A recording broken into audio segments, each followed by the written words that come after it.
Hey everyone, I'm Jakku, and welcome to something a little different. I am here playing on my Connections characters. Right now we are on the perspective of Sable. And I'm just going to do some playing and record while I'm doing it. This is going to be something super chill, maybe something to relax, maybe fall asleep to, while I do a little bit of grinding of Chaos Druids. Because, as you may or may not know, the requirements for this account are pretty hefty. I need to get enough herbs, plus secondaries and lamps and other things, to get Castor up to level 26 herb lore, which is going to be around 5,000 Chaos Druids kills starting from this point. You can see I have some of my gear here, which I will put back on. And I will just start running back into Port Phasmatis.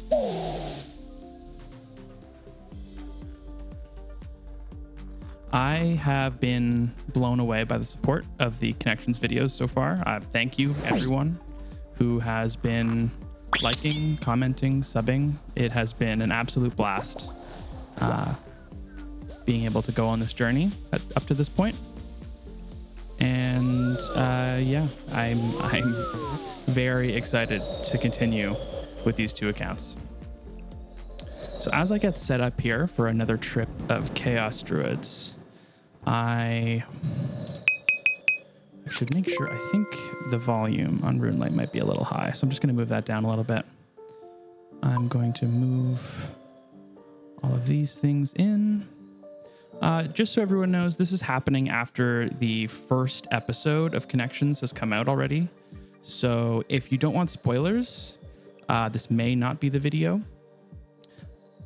Everything that you see in this video will come into play, obviously, in the official episode 2 of Connections as I try and make some progress on these accounts. All right, what am I looking for? Right now it's just food. Recently I've been doing a lot of wine. I've been buying wine on Castor and then sending it over, which I think I'm going to do now. Here, if we move over to Castor, we are walking through Civitas Fortis, and I'm just going to drop off some wines so Sable can continue in his journey. Thank you for everyone commenting on recommendations for how to fix some of the display issues and audio issues that I'm trying to figure out. It's been a lot of help with trying to navigate all of the tools that I'm learning for the first time, because I have a huge respect for content creators now who do kind of some extraordinary stuff with some of the tools that we have access to. All right, so there we go. We have some wine. I'll move over back over to Sable and I'll grab these. I am not 100% convinced wine is the best way to go at this point, just because wine does have a pretty bad attack debuff over time.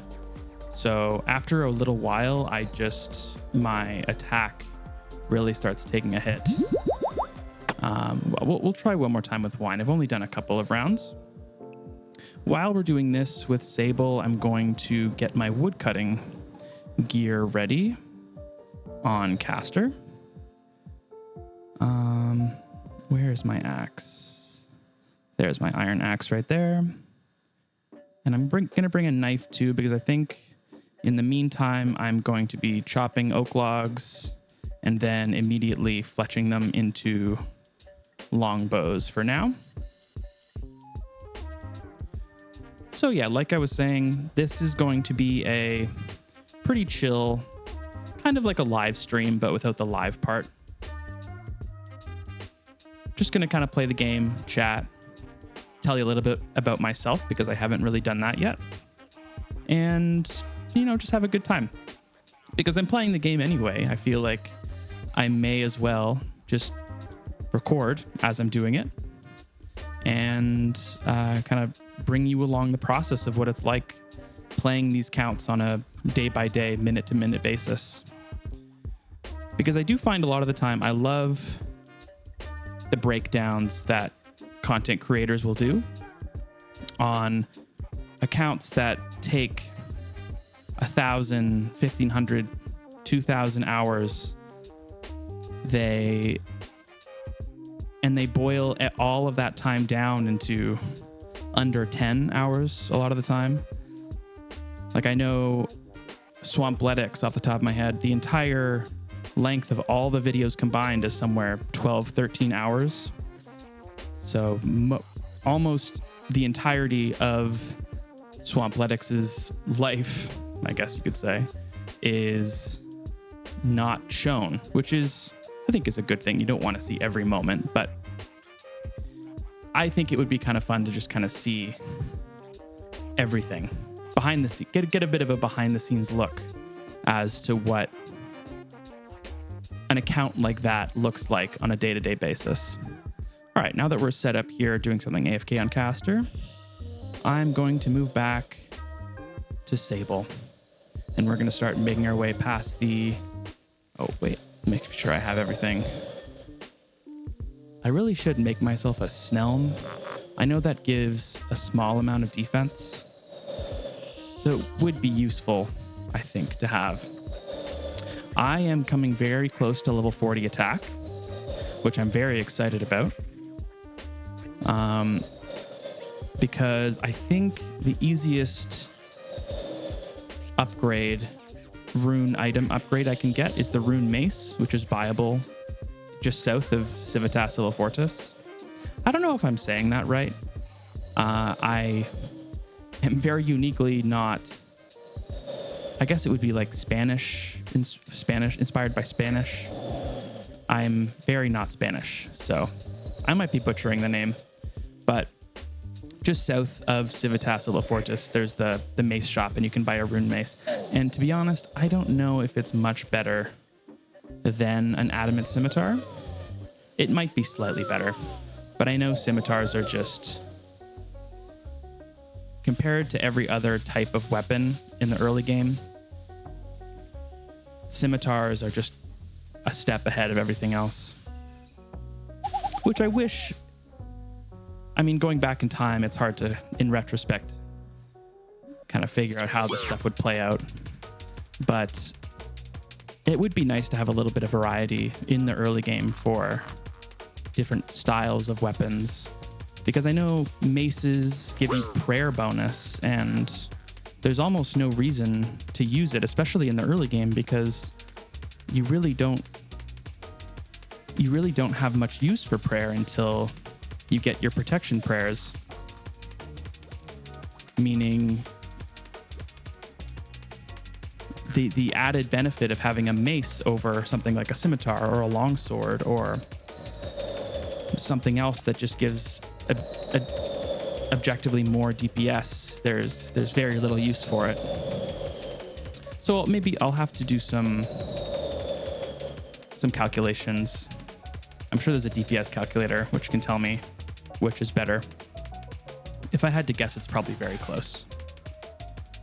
Would be fun though to use a rune mace. I don't think I've actually used a mace in combat since I played this game pre-evolution of combat. So it would be fun to kind of walk around with a different weapon. I did want to mention, if anyone is interested in a live stream of some description, I would be very happy to start doing that. I've always liked the idea of live streaming. I think it'd be pretty fun. I just currently don't have a setup that I can use actively. Okay, and you can see these the Chaos Druid warriors still hit me pretty hard. Okay, I'm going to lower the volume even more on RuneLight because it is pretty loud.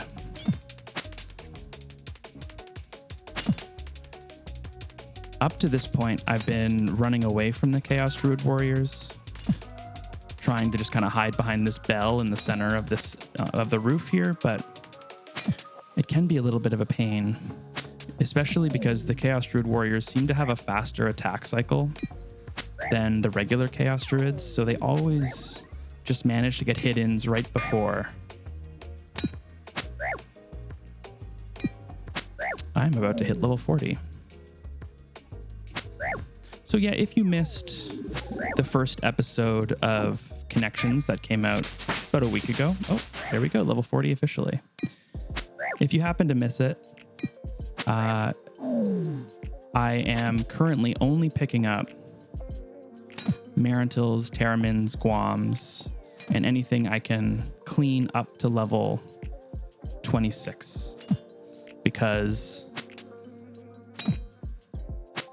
I need the I want to use all of the grimy herbs and clean all the grimy herbs on the account that needs the lower amount of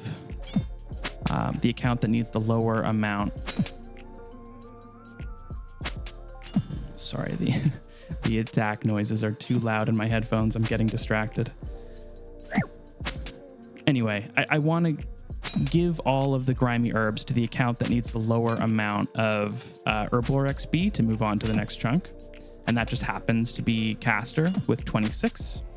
So anything up to level 26, all the herbs I can grab, and up to those levels are the ones I'm going to get.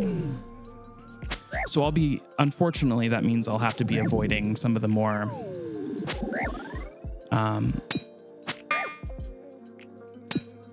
quote unquote expensive herbs, things like dwarf weeds and quorums and lantidimes and all the stuff that you usually want to have with you to get a higher amount of herblore experience.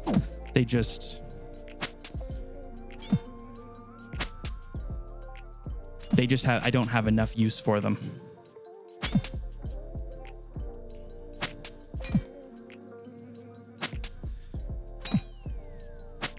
I do really enjoy when I'm playing on Sable, once the 10-minute timer wears off and I'm actually able to chill and not worry about getting killed by the warriors. White berries, that's actually really good. Yeah, the white berries are a secondary. I don't exactly remember what they are for, because there's a guam leaf. I'll take that.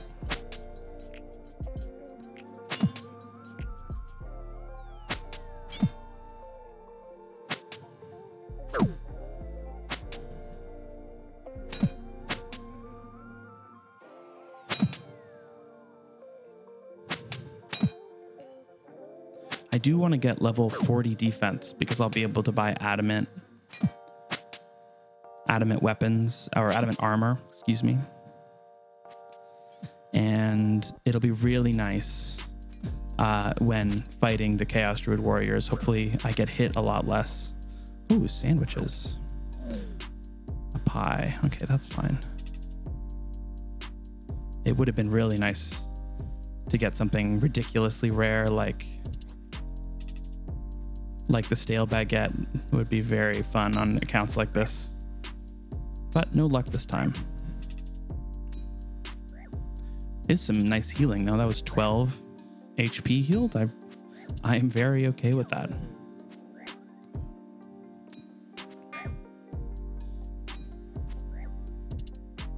So yeah, I have done the math on exactly how many Chaos Druids I need to kill in order to get the 26 herblore requirement.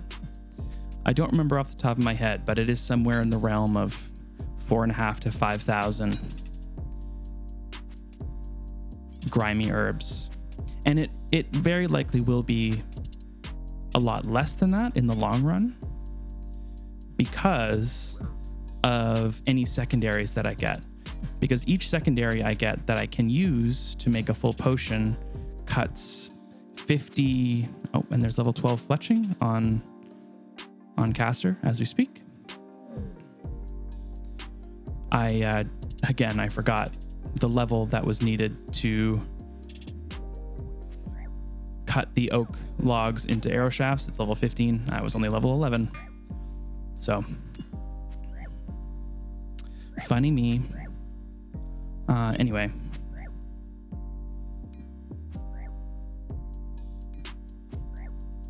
Back to what I was saying. Any secondary that I get that can make a full potion is the equivalent of around 50 Chaos Druids, just because of how much more XP you get on the final step of completing the potion, rather than just the cleaning part. Because you really only get 2 to 9, I think, between levels 1 or levels 3 and 26. So there is not a lot of available XP in just cleaning the herbs themselves. And not only the secondaries, but I also could get random events. I could get genie lamps or the dunce randoms, which give a lot of XP, relatively speaking. Haralander, that's another one I can use. Yeah, it's Haralander, Terramin, Guam, Marantil, I think are the 4 that I'm able to use.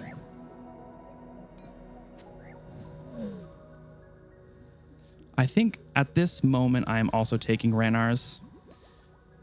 I know I can't use them before level 26, but I do get a pretty common drop of Snape Grass from the Chaos Druids. So I think it's probably worth the inventory space because I don't get that many of them, and it will be a lot of XP with all the secondaries I can get. I hope that the sounds aren't too loud. I think it should be okay.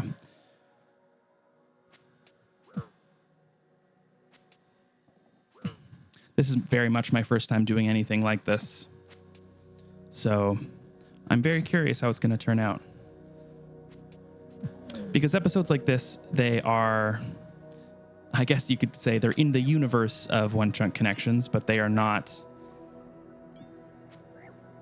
actual episodes. You can think of them as maybe behind the scenes edits or something like a spin-off or something like that. Just a slightly different take with consistent characters and less editing time for myself, because I don't have a ton of experience with editing softwares or audio softwares or anything like that. So it has taken me quite a bit of time learning the different softwares, how it all comes together in the long run. So something like this will be a lot less work to put together while also progressing the accounts, which is something I need to do anyway.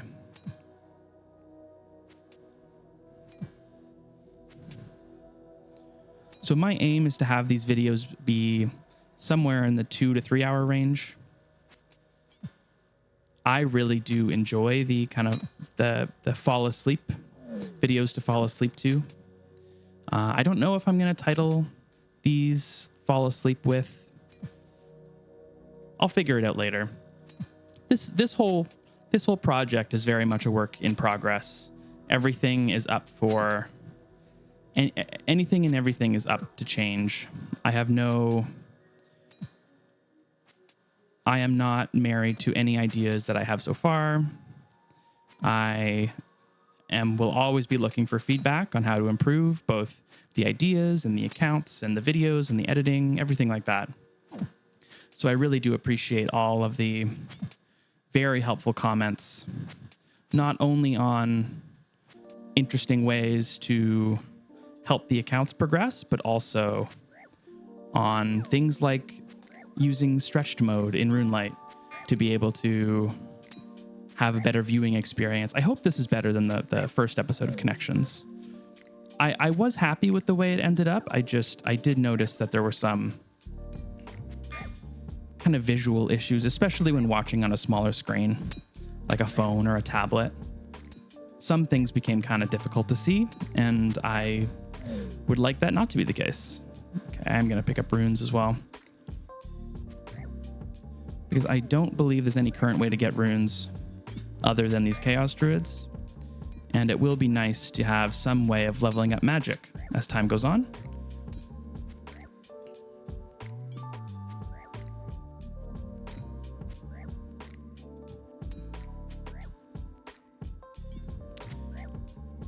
So I'd love to tell you a little bit about myself as we continue to kill these chaos druids.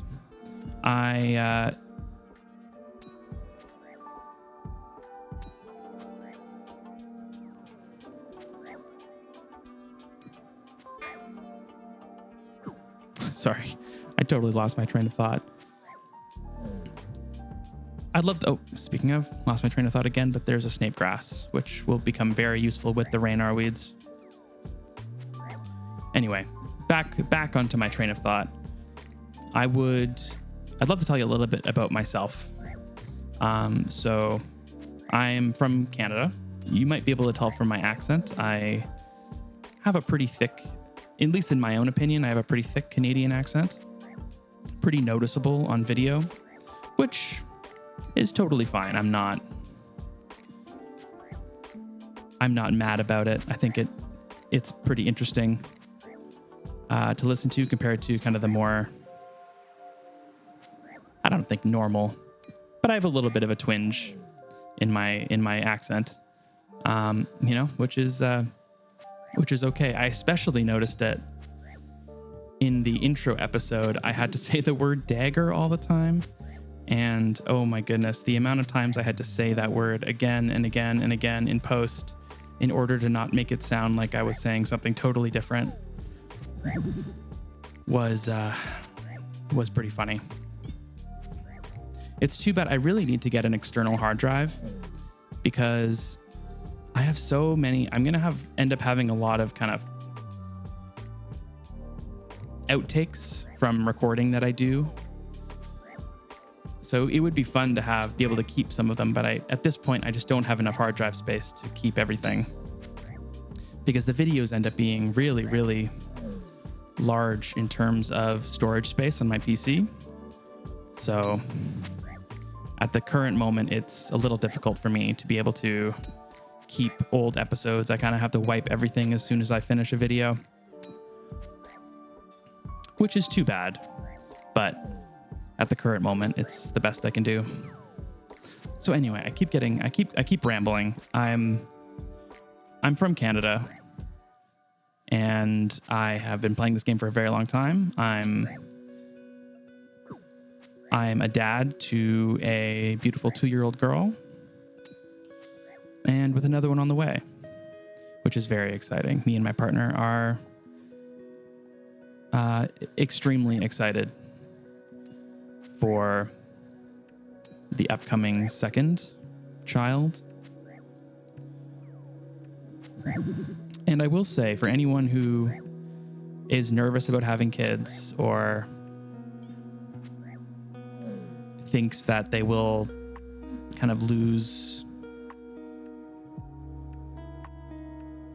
a part of themselves when they have kids, lose all their free time, it is true that, having kids takes a lot of time out of your day-to-day life. But I have found, at least in my personal experience, that kids are extremely flexible in terms of what they will, how they will fit into your schedule and how they'll fit into your lives. It took me a little while to figure that out and figure out how to deal with that. But I think at this point, I've gotten a lot better at keeping me myself and not losing myself in being a parent. I don't know if that makes any sense at all, but it is something I was very nervous about. And I will say, there's 13 fletching on Castor. I will say, RuneScape, if you are a gamer like me and you are anxious about not being able to kind of have really solid time to play games, RuneScape could not be a better game for those scenarios. While my daughter was growing up, I grinded, I think, from level 40 to almost level 90 mining, doing shooting stars on mobile. And it was a great way to keep that feeling that RuneScape gives you of kind of progress and the number go up feeling, which is so kind of releases that dopamine. And it is very possible to do while taking care of a child, which I am very, very grateful for. Didn't drop the jug. Let's take the guam leaf. I definitely did. I took too many wines this time, which is okay. I will have to make sure to buy some more on Castor before doing my next trip of Chaos Druids. Terramin and Harrowlander. There we go. Okay, so yeah, I have to drop 2 wines there, which is unfortunate.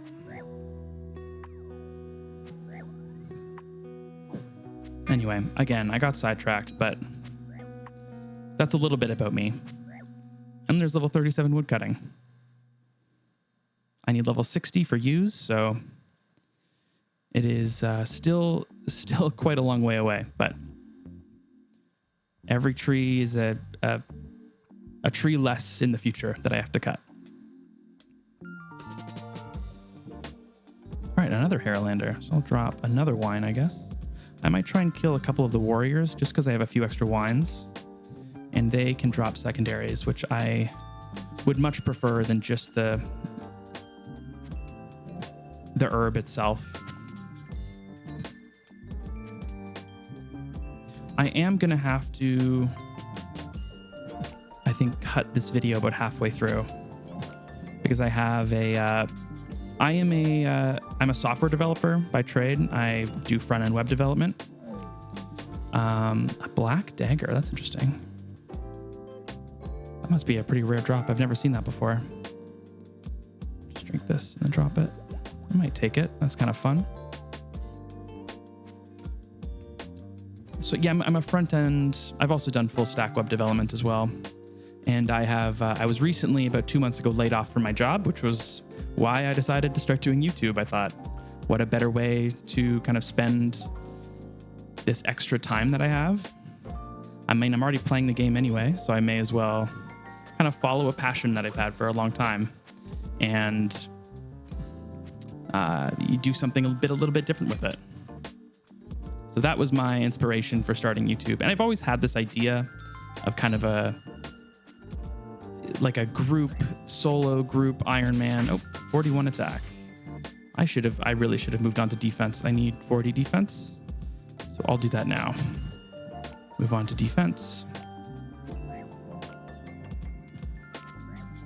See, I did lose my job about 2 months ago, which is very unfortunate. And I don't know how much anyone pays attention to kind of the tech job market at any given time, but it hasn't been great recently. So I have really been struggling to find a position that will, even give me a callback for an interview. I've had a couple interviews at this point, nothing successful. But, we keep applying, we keep moving forward. And I've had a blast doing this series so far. So it's really been keeping my mind off of it.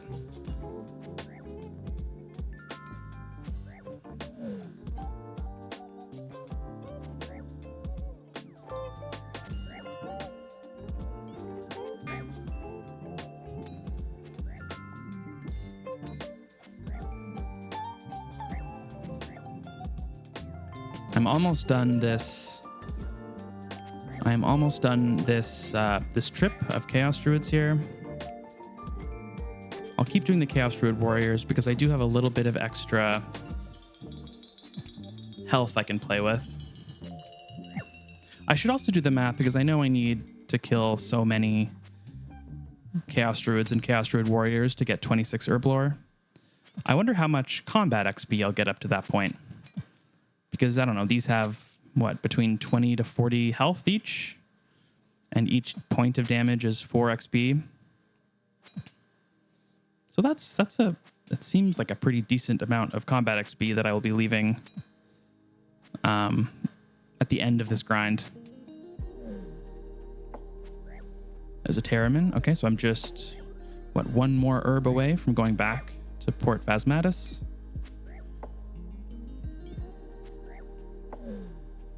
Mind Rune. I guess I'll take those as well. So I guess that's it. I'll drop that, take the Terramin, and I will start making my way back to Port Phasmatis and dropping all this off.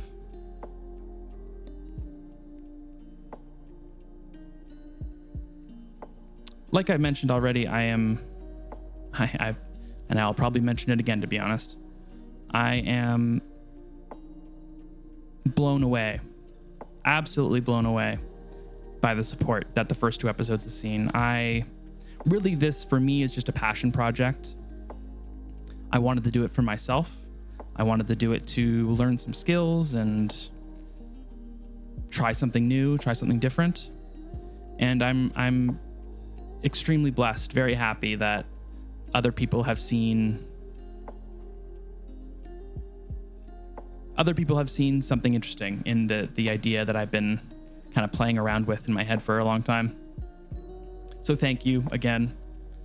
It is a little bit overwhelming, and at the same time, very, very fulfilling. It's a great feeling that this series has been so far.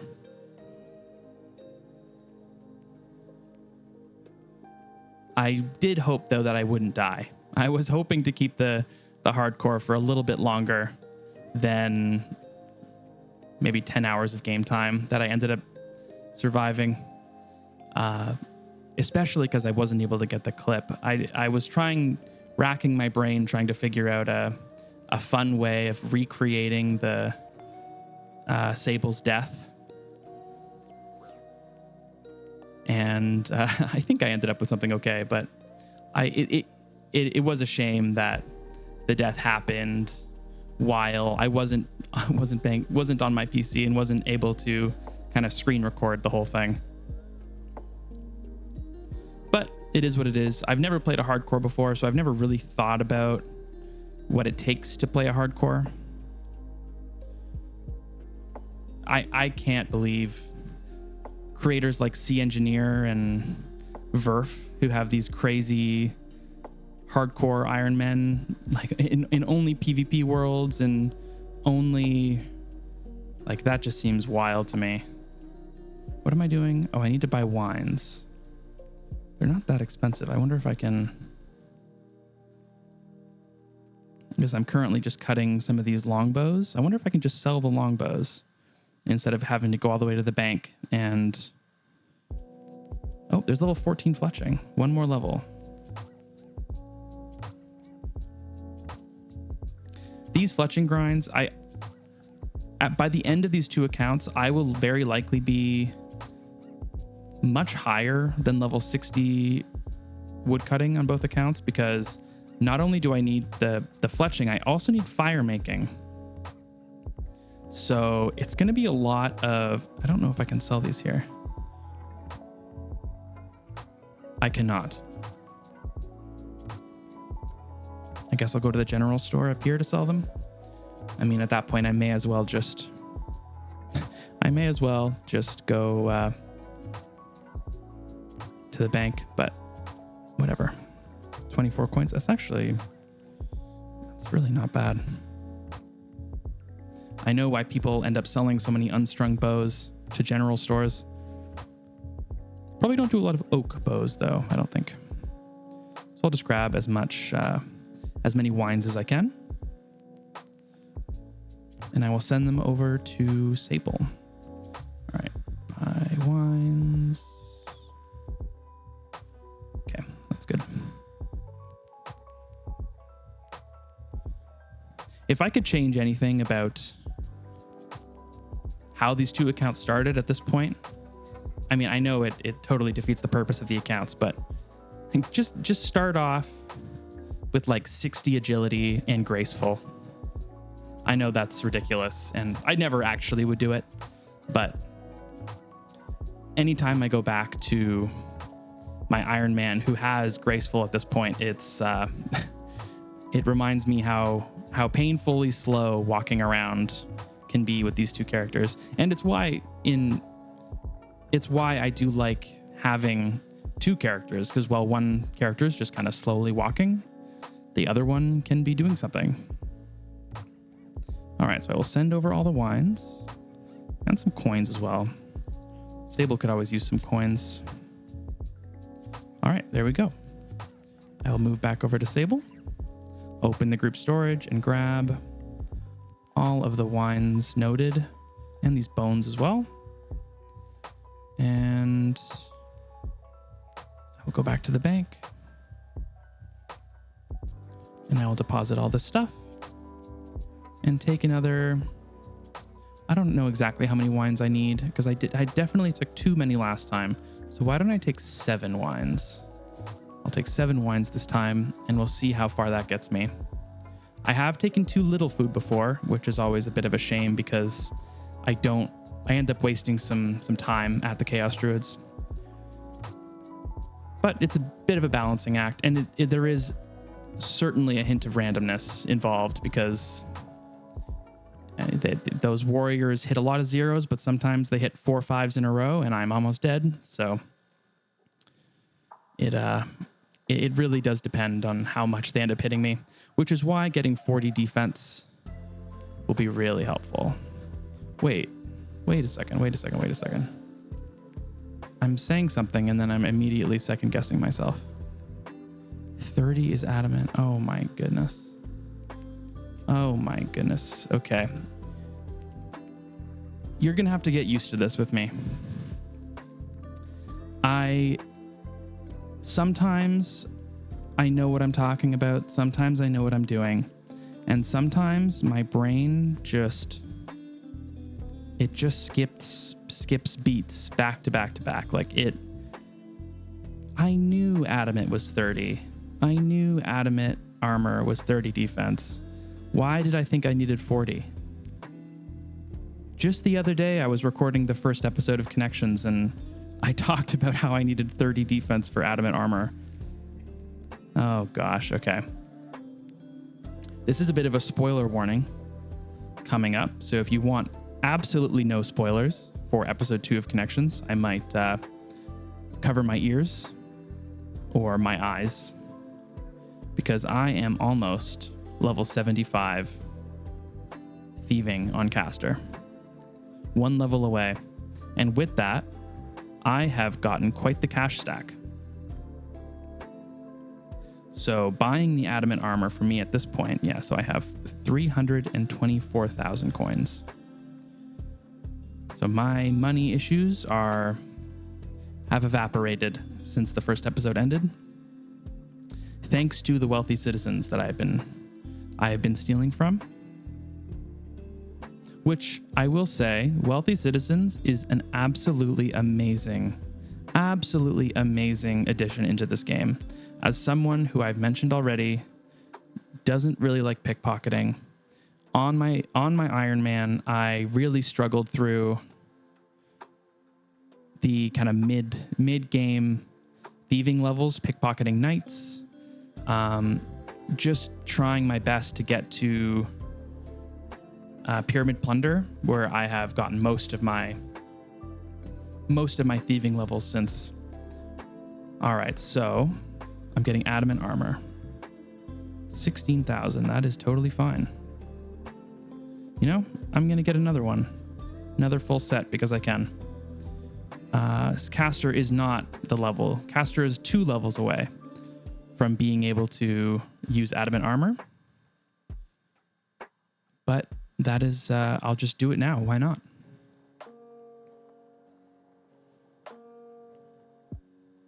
All right, so I'm heading back to the bank. Wasted a couple ecto tokens there, but I'd rather do that than spend more time getting hit by the Chaos Druid warriors.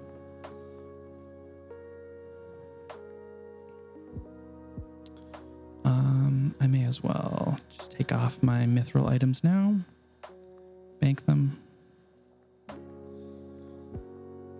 I will put a full set in the group storage. That will save. Move over to Sable. Take out the adamant armor. And there we go. We have got adamant armor. Okay, can you look? Look at the camera, Sable. You got this. Look at the camera. All right. Adamant armor. So beautiful. With the adamant scimitar, I look like a leprechaun. All right. Let's make my way back to the Chaos Druids and do another full trip. So I've been recording now for 40 minutes, and I have with some downtime, I have done exactly one trip of Chaos Druids, one inventory of mostly herblore supplies. I haven't yet done the math for exactly how long this chunk task is going to take me, but I do believe it will be a very long time. And when I first started thinking about how long it was going to take, I was a little bit disappointed in myself for not thinking about the complications surrounding herblore a bit sooner, because it is going to be a very hard task in retrospect after deciding to do it on a whim. But I am really happy that there is a longer grind at the beginning. One thing I was worried about right away when starting this series was that I had made it too easy on myself.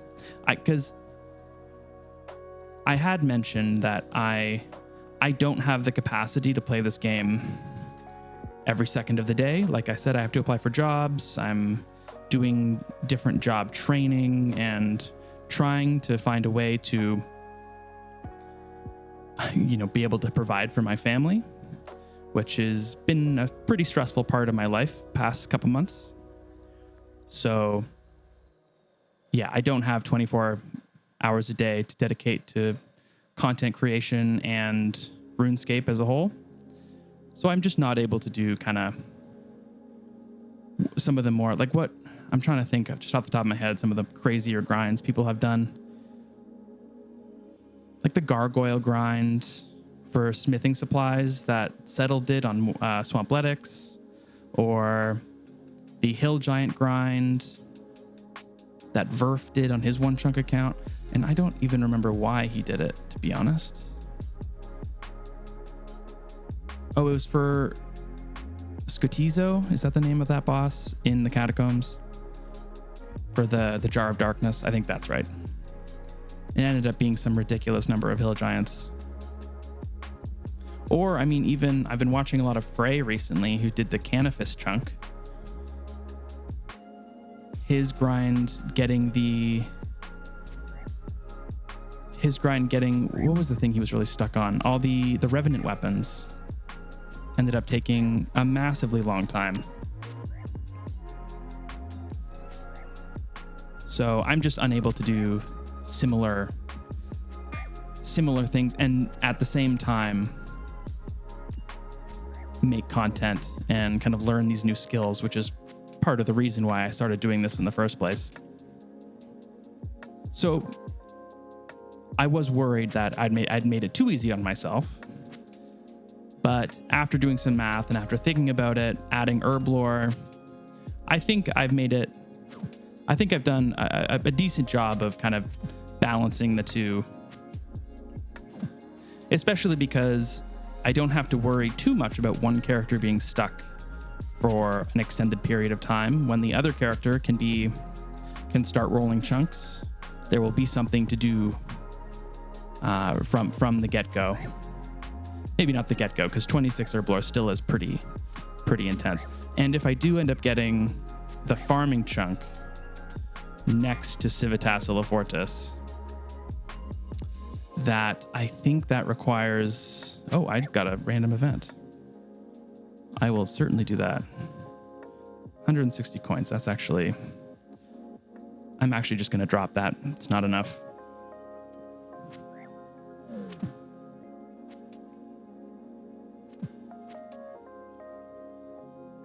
Anyway, what was I saying before I got the random event? If I get the farming chunk, I haven't checked in a little bit, but I do think I need to be able to plant and harvest torstals because I have the master farmers available. So yeah, I think that's 85 farming. And you know, I wouldn't be too mad about that because I really like farming in general. I think farming is a really fun skill. And in terms of hours played, it's actually not that much because you just log in for 5 minutes and do a quick farm run. And then that's it. You continue. You can log off. It's great. It's a great skill on mobile. It's one I've been doing a lot while rocking my daughter to sleep or, you know, stuff where I can't really pay full attention to the game. Doing a lot of farming, which has been really fun. I'm getting close to level 31 defense here on Sable. And something else I forgot to mention while talking about the chunk tasks for these two characters is that I need to think about best in slot items for both. For instance, I know I'm going to need to get a wizard hat from an imp. So I might end up killing a lot of imps for those. I think I have to take this Haralander.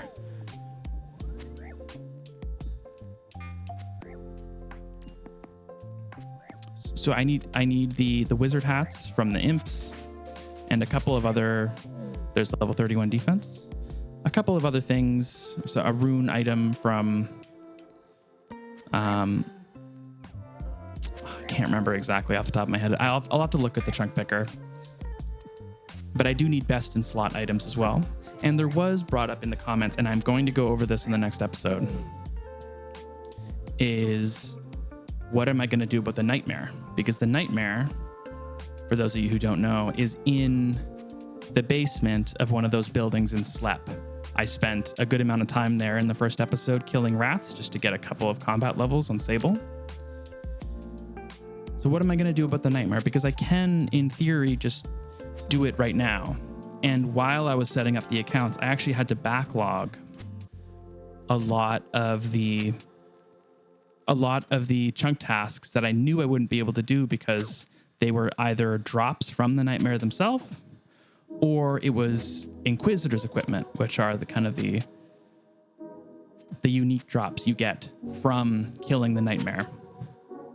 So I have, as you probably guessed, there's no way I can kill the nightmare, especially because it's a multiplayer boss, and I would feel really bad in like adamant armor. I just wouldn't at all pull my weight in the fights, and it would be a real frustration for other people, I think. So I'm gonna I backlogged the nightmare, and it will come back in some respect. I'm not 100% sure how yet, but the nightmare will exist in the series. So don't be disappointed. I've never killed the nightmare. I don't exactly know how hard it is. I don't know kind of the minimum stats and gear required to be able to white berries. Awesome. To be able to take on the nightmare. There's 15 fletching. I can now go over to the oak, start doing some oak logs, which is great.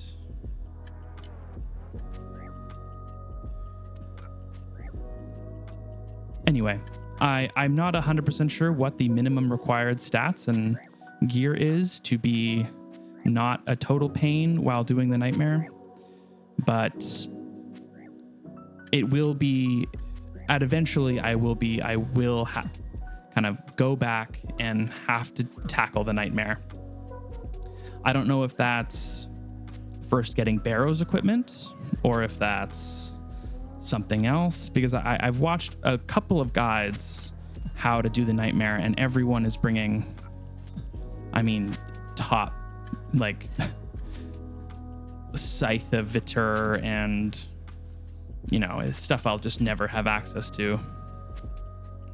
So I might have to do a bit more digging on kind of what is possible, what isn't possible when it comes to the nightmare, because I want to add it back in.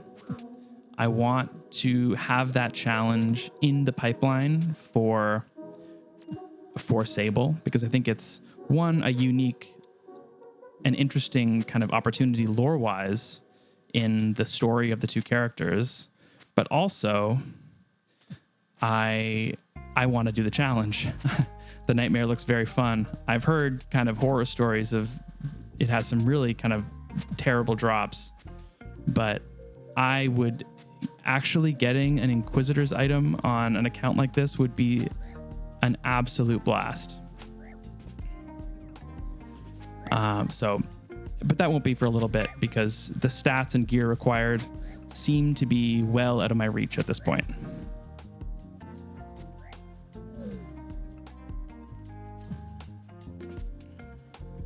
All right, just so everyone knows, on Castor, I did hit 15 fletching, and I have a pretty good backlog of oak logs right here, 637 oak logs. So I'm going to turn all of these oak logs into arrow shafts at the current moment.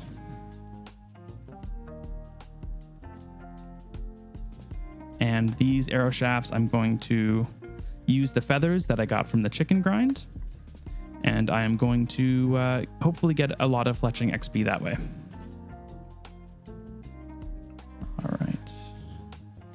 I'll just move back over to Sable. I did get a Guam. Oh, 39 hit points. Good timing. Good timing, me. One thing I should check, because I will have to use some of these clips in kind of in the official second episode of Connections. I hope it's easy enough to take out what I need. I didn't really think about that, to be honest. That's a pretty you may have noticed a theme with me and stuff like that. I have a tendency to be a little bit impulsive. Oh, this is going really quick. 16 fletching. Anyway, if it's impossible to salvage the audio, I can re-record a lot of it. It's not the end of the world. I ended up having to re-record a lot of the audio for the first episode anyway, because I was still getting kind of my footing and how to do voiceover while playing, and I have a new mic, so I was still trying to figure out how best to use it while playing the game. It is a little bit unfortunate. I don't have a stand for it really that goes all the way up to my face. So I am currently holding the mic in my left hand while I play with my right hand. So getting a stand eventually, and I think a pop filter would be a good investment to make for sound quality and ease of use. I see a lot of streamers have kind of the mic on a stand, so they don't have to worry too much about having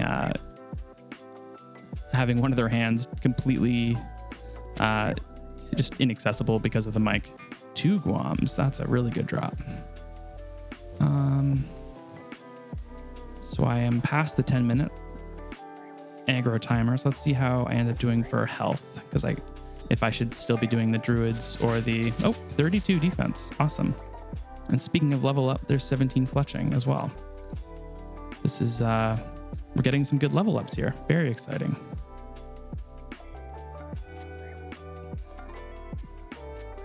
So I do hope you let me know how these style of videos feel in terms of just kind of some little bit of bonus content on the Connections universe, the multiverse of Connections, because I am making this because I think it is something I would listen to, and I don't know if I am totally alone in that, but and it is good practice, so just talking into a mic and just kind of chatting, because it is something, it is a different skill set. It is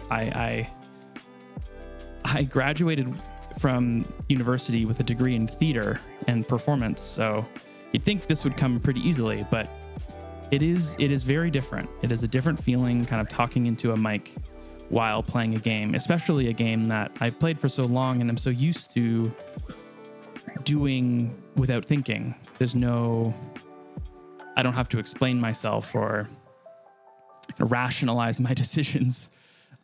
So it has been a learning curve, and I still have a lot of progress to make, I think. But, you know, with every video, with every press of the record button, I think it'll just get easier and easier. And the story of Castor and Sable, I hope to be able to bring to life in a really interesting way. Another Guam. I'm getting lucky on the Guam leaves here. Oh, 18 fletching. Nice. Iron brutal arrows. That is not something in my wheelhouse.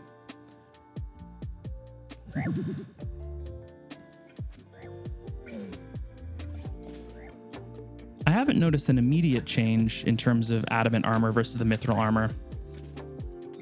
I haven't been paying that much attention, and I guess I do still have 3 wines, so I suppose it has made a difference, but haven't really been paying attention.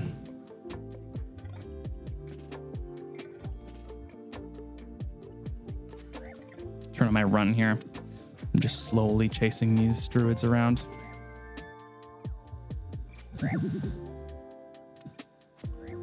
I wonder, when they created this town of Slep, what the thought was with the Chaos Druids up here. Because none of the quests that involved Slep, I guess I actually don't know when Slep was introduced.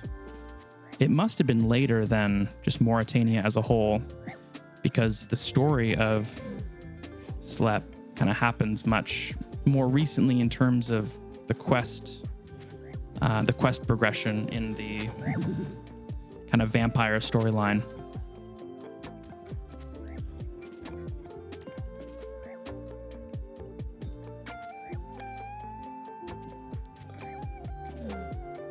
Oh, I forgot to pick up my microphone again. All right, I think I can kill these warriors for a bit. I still have some wines, and I would really like the secondaries.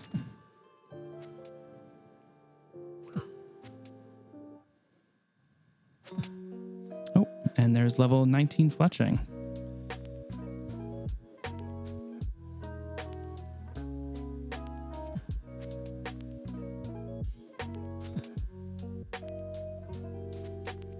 All right, let's get out some more oak logs over here on Castor.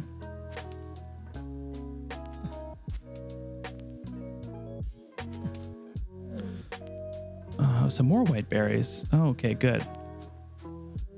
Those secondaries are going to be absolute lifesavers.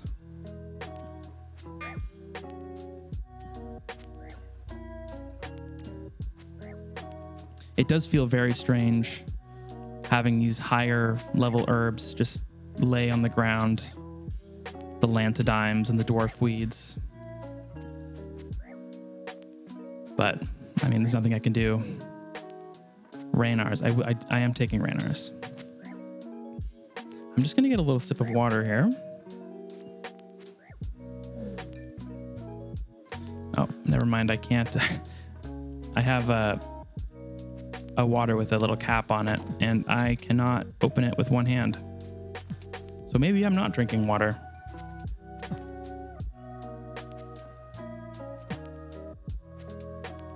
All right, there we go. I figured it out. I figured it out, everyone. Clap for me.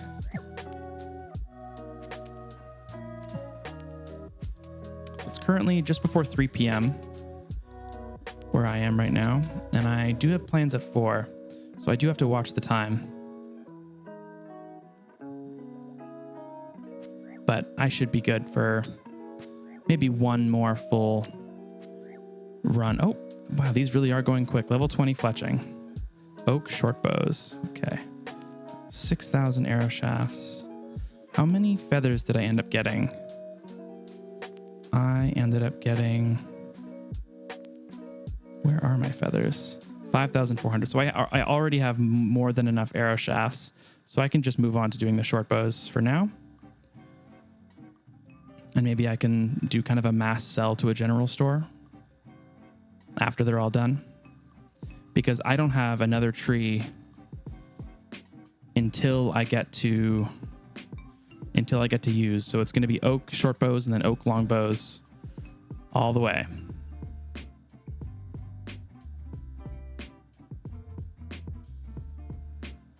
All right, so let's just keep doing the oaks. I'll just do short bows for now. I'll save the feathers because this seems pretty straightforward. All right, now I'm actually going to take a sip of water. I got distracted again.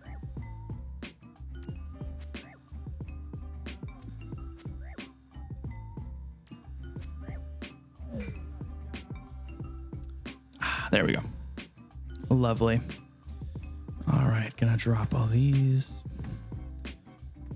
One thing that would be nice if I had my, it wasn't holding my mic, I could hit the shift key to drop things I'm not using. So just right click dropping for now, I guess, until I'm able to figure out another solution with my mic. 33 defense. We are schmoovin'. Oh, and 21 fletching with oak short bows. I don't know what level oak longbows are. I assume 30, maybe 25. Oh, nice. On Sable, we got a Herolander and a Terramin right there. That is great.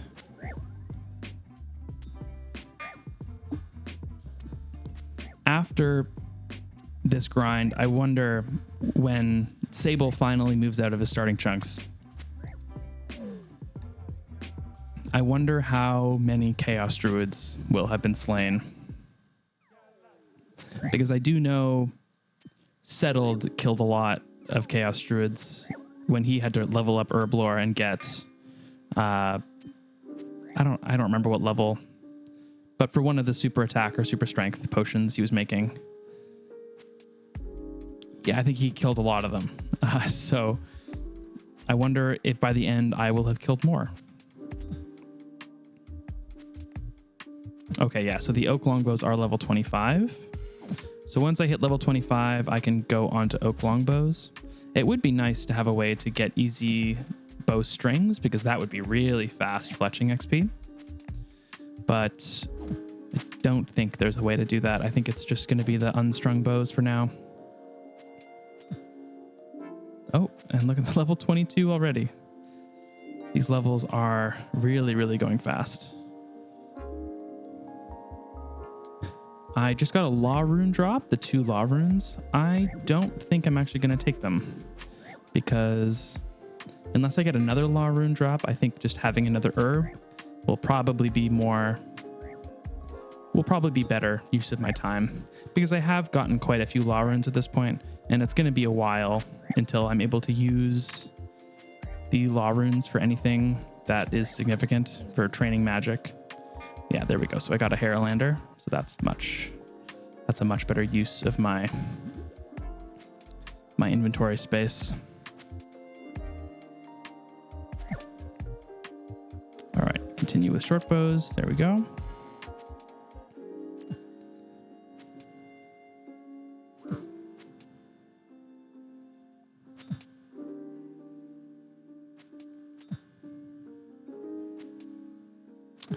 You know, something I am really sad about. I was really loving the Olympics. I don't know if that is kind of a common thing. I found the Olympics this year to be so fun. I really enjoyed the new sports they added. I loved the all of the controversy with the breakdancing. I thought was very funny. With Ray Gun. Oh, there's level 23 fletching. I found that whole thing to be very funny. I do feel bad for her. I think, I don't know. It seems like a very strange whole situation. Like, one, how did she get into the Olympics? Did she know that something like this might happen? Because she must have known that she wasn't at the same level as some of the other competitors. And I guess she just would have had to take that risk. Let's not use all my run energy because I am already a bit low on health. Anyway, stuff like that I found very, very funny. As a Canadian, I was very happy with how Canada performed. They are certainly not a Summer Olympics juggernaut like they are a bit more in the winter, but they did really well. I was really impressed they won both the hammer throw gold medals for men and women, which I found to be very surprising considering I don't think they've ever won, or at least for a very long time, haven't won a medal in the hammer throw. They won the 4x100, and that is exactly how I died, how Sable died. It wasn't there. I think it was like right over here by like this tree. But that is a very similar way. I have a lot more health now. I only had, I think, 11 or 12 health when I died, so much easier to escape now. All right, I have the ecto tokens, right? God, that would really suck if I didn't have. You know what I should do? I think someone might have commented this. Do like a round of the Ectofuntus and don't redeem the tokens. So if I ever forget or run out or die for whatever reason, I can just redeem them from the ghost disciples that are standing there. That way I can kind of guard myself from being a dummy, which I can certainly do sometimes. All right, what do I need? I need more wine. So that worked last time. There's 24 fletching. A good amount of wine, so I'll maybe drink one. Take 6? Sure, that sounds fine. And then we'll start on another trip.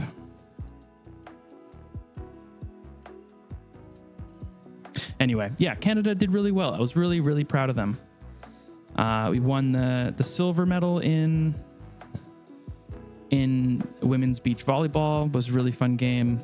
There was a lot of tension. There was like a big fight in the middle, which was really fun to watch. Not something I'm used to when it comes to beach volleyball. I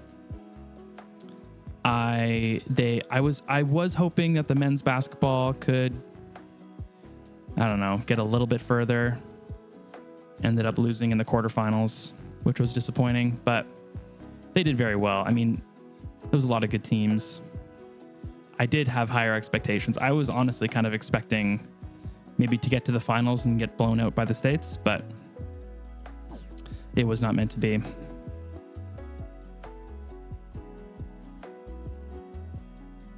Oh yeah, so the 4x100 was the other one that was very unexpected. They won the 4x100 relay, which I mean, I don't follow track and field or any Olympic sport really, other than just during the Olympics. So it might have been expected. I don't know, but I wasn't expecting it. So when they won, it was amazing. Especially because I don't know exactly how the seeding works, like what lane they put you in, but I'm pretty sure they choose it based on like qualifying time. So the fact that they were on the very outside lane must have meant they had one of the weaker qualifying times. They just really got it together in the last, whatever it was, the last day, and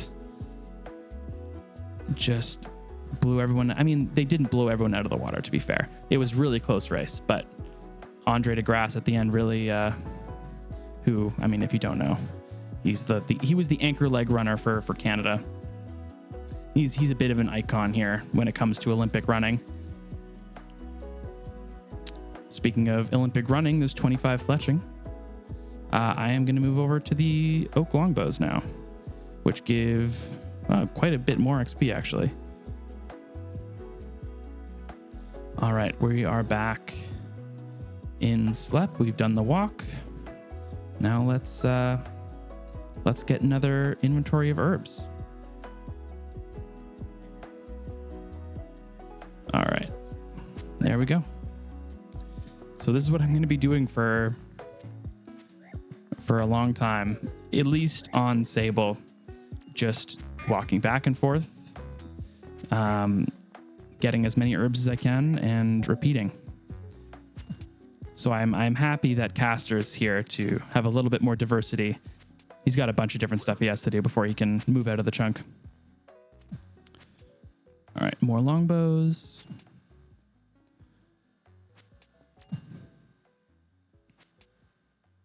I did get a Marantil right off the bat, which is really nice.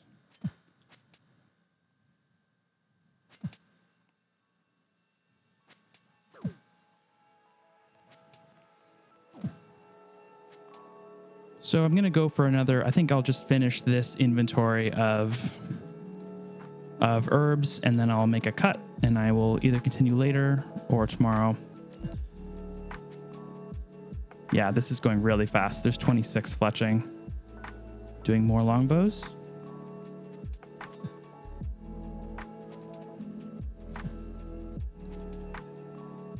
I hope the noise isn't too loud. I don't think it is.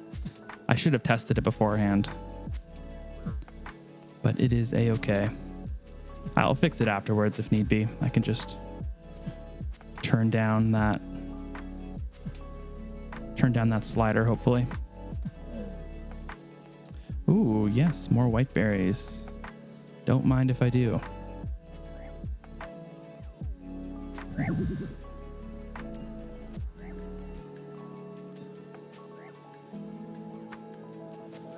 All right, okay.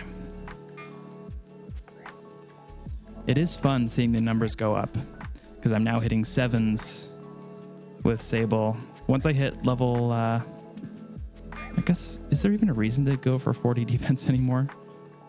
Maybe I should just be going for strength because I need to equip rune eventually, but I think strength will just speed up the kills so much. It might just be worth it to go for strength.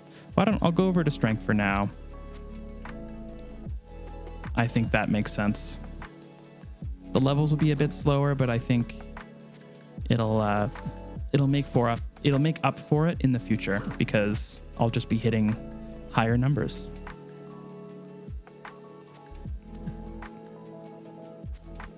All right, there's that one down. Another white berry. Oh, I'm getting very lucky. I'm getting very, very lucky. And there's level 27 fletching, doing oak longbows.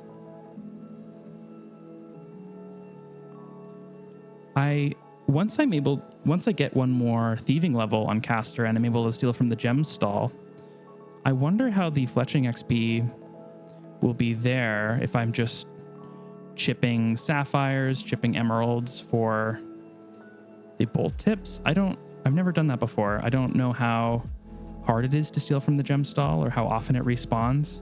It might be one of those scenarios where it's like a 5-minute respawn, so there really is not much point camping it out. I do want to at least get a diamond from the gem stall. I'm going to move back to Sable because there's just a little bit more going on. Because one chunk task I have for Sable is to cut a diamond. And it'll be a lot easier to get the diamond from thieving the gem stall rather than the other way to do it, which I think is killing some kind of vampire, which will be a lot harder, at least at this point. I don't even know. I'm not sure. The feral vampires, I think, are killable, but I know most of the vampires in the game, you need the Avondis flail or some other silver weapon that can hurt them, because there's 28 fletching. I will not have access to that for a long time. I honestly don't know if I'll ever have access to it. So killing the vampire juvenites and the other kind of vamp, whatever they're called, I won't be able to do that for a long time.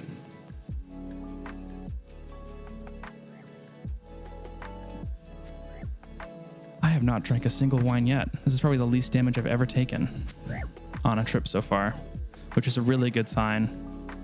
If I can start doing something a lot more intensive on Castor while doing this, I'll be able to make progress a lot faster. Because just doing inventories of fletching is really good to get done, but I often think of things as like, if I could be doing it on mobile at night while trying to rock my daughter to bed, or, you know, some other task that I'm trying to do, I'd rather be doing that then. Whereas the more active tasks really have to get done while I'm paying attention, obviously. So it would be better to do those active tasks while I'm here and not the passive tasks.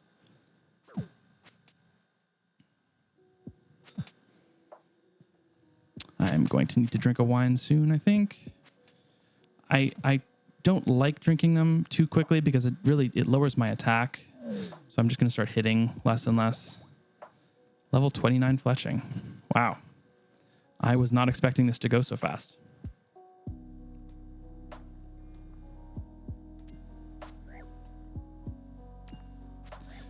All right. Any drop here? No, just coins, which is fine. I definitely don't need to pick up 3 coin drops anymore, which I was doing before. I now have more than enough money to buy basically anything I'll need for a very long time. One thing I do want to look up is how to set my respawn to Varlamore. I think that is something, if I can do it, I think that is something I'd want to add as a chunk task, because it seems very chunk specific and as something that you would need to do in the chunk.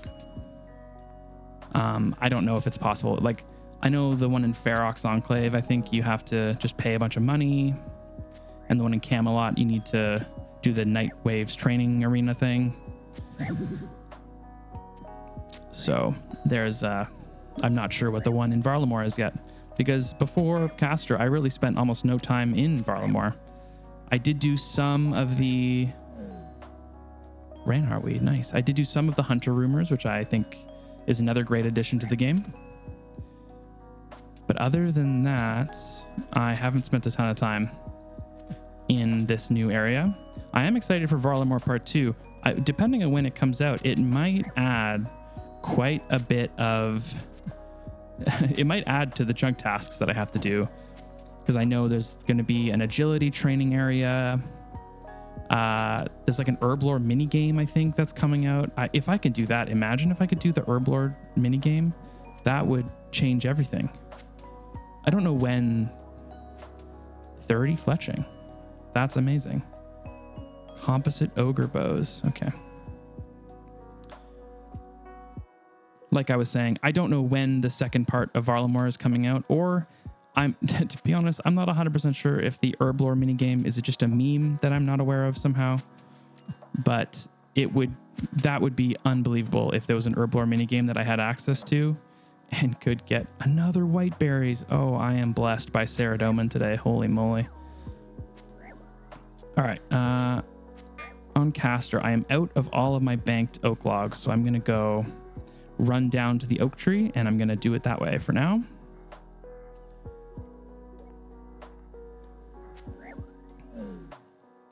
Lantidime. Wish I was picking those up. All right, chop down this oak tree.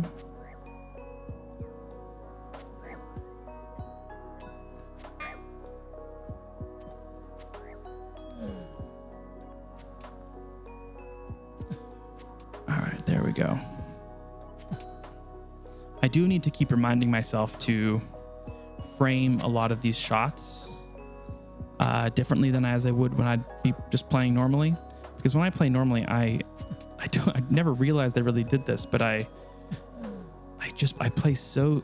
Oh my goodness. 2 Limpwort roots? Oh, that's huge. That's so big. What an amazing drop. Anyway, I was saying, I play really, really zoomed out. So it's, and those shots never look that good. So 2 Terramins too. I am flying through this inventory. Anyway, yeah, again, distracted. Oh my goodness. I just have to get used to framing shots a little differently while I'm recording, because it does look better zoomed in for sure.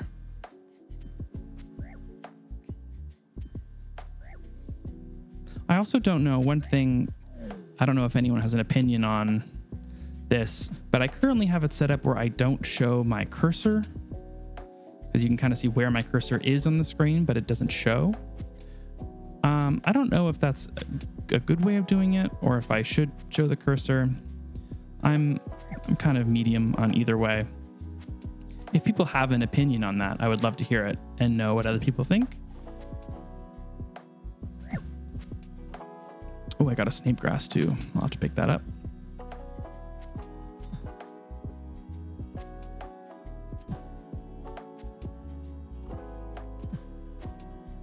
It is 3:05 now, so I have to make sure I'm paying attention to the time.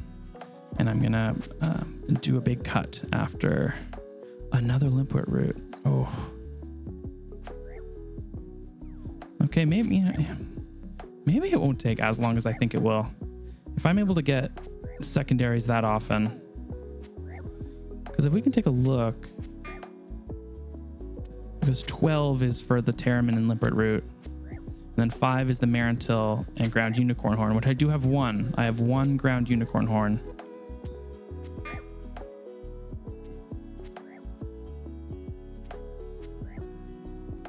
So yeah, maybe it won't take quite as long if I'm able to get secondaries at this rate. Earth rune.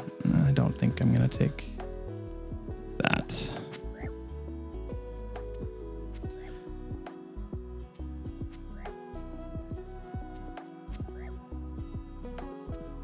Yeah, it's been one thing about making these videos that's been pretty funny is exposing all my relatives and friends and family to this game, because I know very few people in my kind of day-to-day life who either know what RuneScape is, or have played in the past, or have kind of are in the know about like the YouTube content space surrounding RuneScape. So it has been fun and kind of embarrassing for myself. Not embarrassing, that's a wrong way to put it, but just how little known in the outside world this game and this community is. So it's been funny exposing them to this game from 2003 that we all love so much and has taken over our lives in a lot of ways.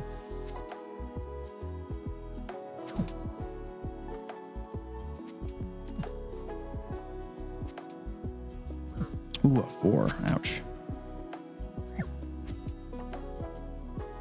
To drink another one of my wines. Which, I mean, that's why I bring them. It's A-okay. There we go. Another Guam leaf. That's good. All right, we've almost done 1 full inventory of oak longbows unstrung. All right, and it looks like I have passed the 10-minute timer so I'm no longer getting attacked by the druid warriors, which is really nice. I can have a little bit more control over what I'm fighting. It is really nice now that I have a bit more defense and the adamant armor. I don't have to run away from the druid warriors and hide on the kind of lower level here to wait out the timer.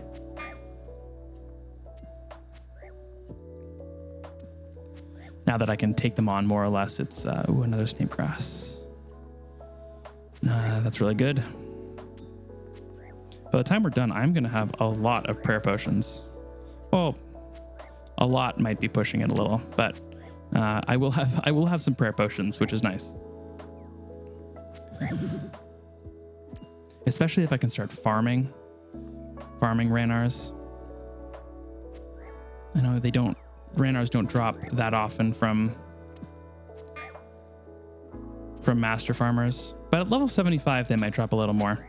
I know it's based on level because they tried to stop bots from just doing master farmers 24 hours a day. But at level 75, I might have a better chance of getting a couple Ranar seeds. Get some more prayer potions.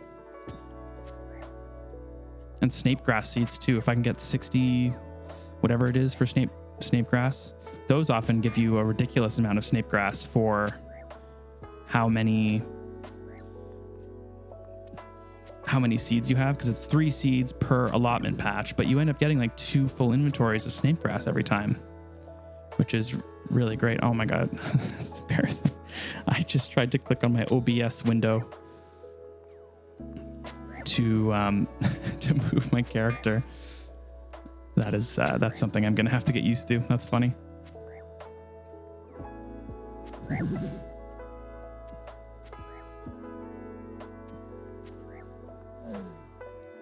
All right, I'm not gonna take that law rune again.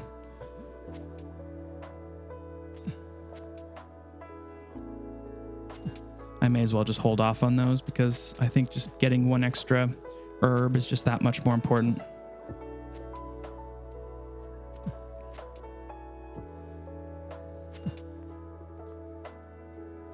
Also, this is totally different topic, but I have started a Twitter/X account.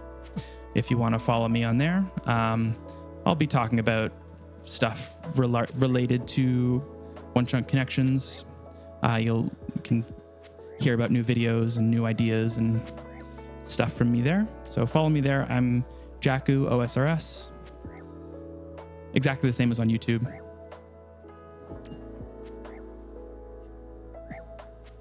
I've also made a Twitch account. I haven't streamed or anything yet. It's an idea I have. If people are interested in streaming, I can certainly do that. Definitely be a very chill, grindy stream. Basically like what this is, but with a bit more communication with people watching, I think would be the idea. Oh, there's level 38 woodcutting. That's great.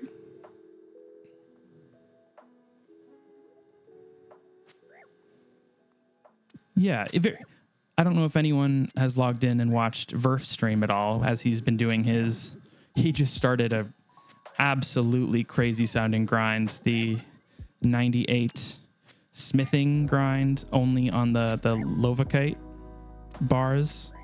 That is a wild task. I've been watching some of his streams there. He's a great creator. I love Verf.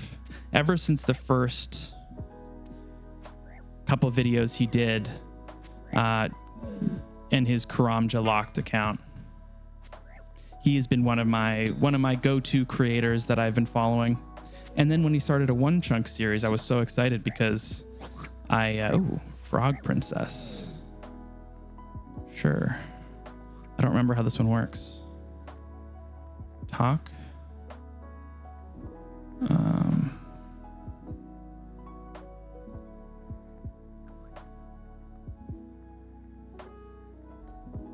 Oh yeah, the frog token. Okay, I can't really do anything with that.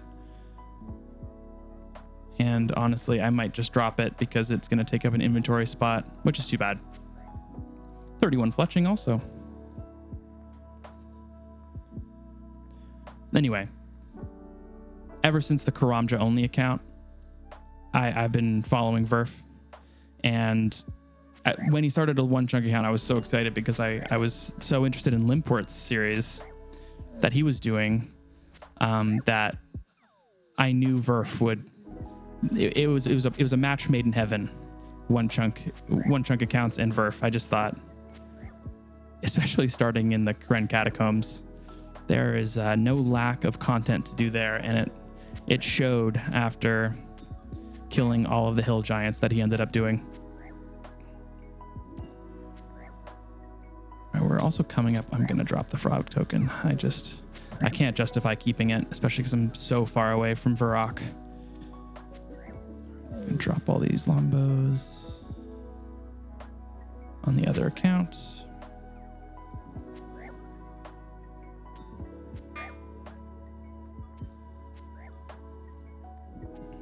I do really need to find a better way of handling this microphone. It's been totally fine holding it all this time, but it would be nice to have a stand for it so I don't have to worry about it so much. And that way I could hold the shift key and drop all these longbows. All right, there we go.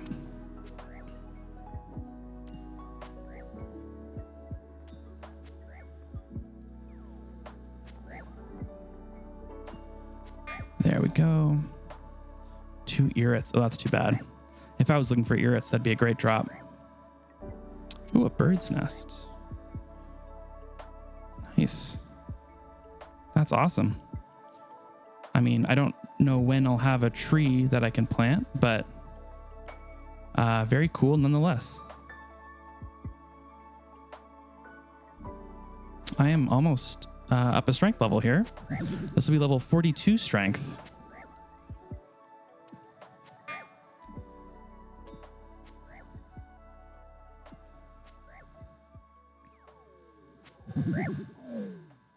All right, Guam and Raynar. This has been a really great inventory here. One of the luckiest ones I've had so far, based on just the amount of secondaries I've gotten, plus all of the Raynars and Snapegrass, which is great as well. Oh, 42 strength. There we go. I wonder if that's a new max hit.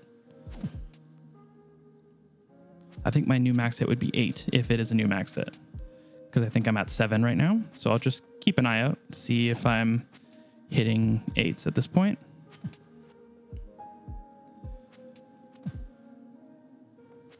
No, that's still a 7. Okay, that's fine. Maybe another level, I'll be able to hit 8s.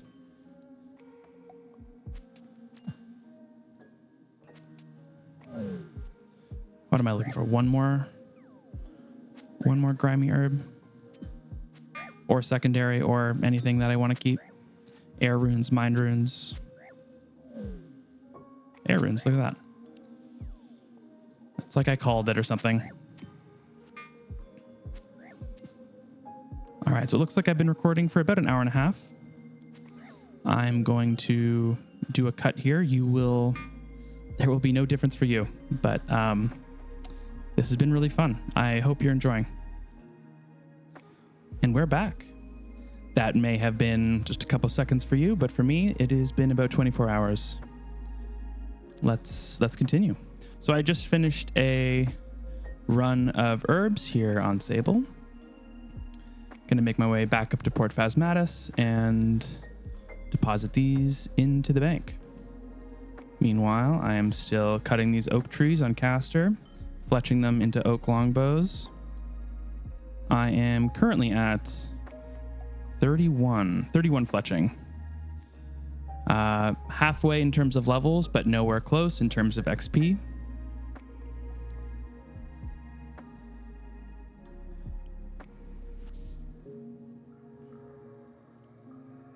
I've been doing a lot of thinking about this series as a whole.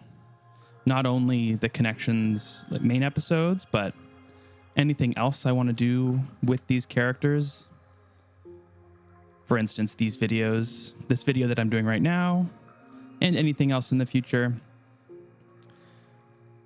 If anyone has an opinion on specifically doing episodes of connections that are mainly focused around one character, because as you may be able to tell, Sable is going to be doing the same thing for a while. He is going to be walking back and forth between Port Phasmatis and Slep and killing Chaos Druids and then putting the herbs into the bank, which might not be the most interesting content to watch. So future episodes, I'm not sure about episode 2 because there still is a lot of stuff to get through, but episode 3 and maybe after that, things might start to get a little bit samey with Sable specifically. So it might be nice to have an episode more focused on just Castor. I'm also trying to figure out the best length of video for the future. I was pretty happy with the length of episode 1, around 45, 47 minutes. Thought that was a pretty good benchmark to aim for in the meantime. But I know for some people that might be a little long, because some creators end up with videos over an hour. Some end up with 15-minute videos. I'm not 100% sure where the best, quote unquote, time for these kinds of videos is.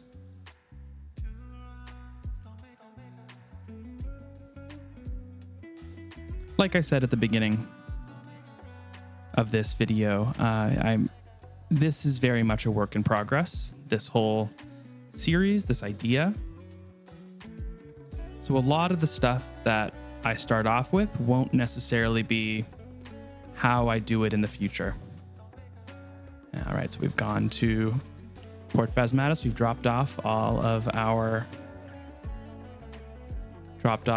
herbs and secondaries, and we're gonna make our way back to Slep to start killing more of the Chaos Druids.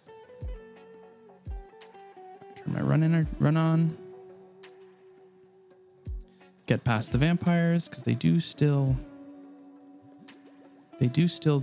do a bit of damage to me.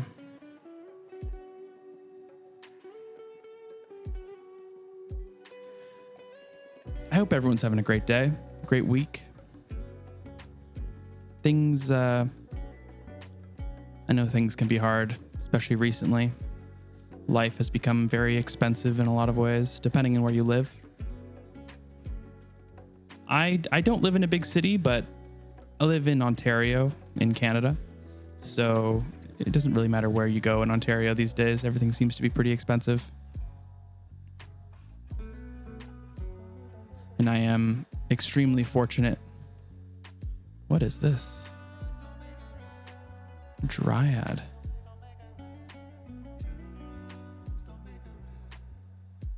Is this a forestry event?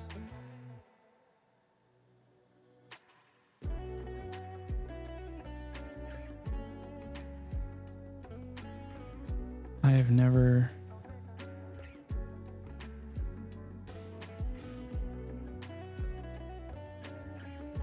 This guy wants me to leave? All right, sure.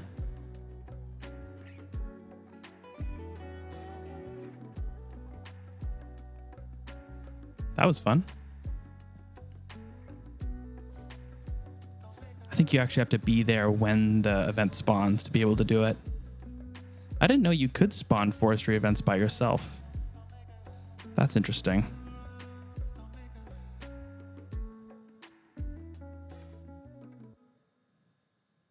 I did a lot of forestry when it first came out, and I found it to be really fun, actually. I was really sad when they nerfed it to the ground. It was a really fun kind of community event for about a month before they they made it much more difficult to work with. Just kind of hang out with a whole server of people doing the same thing.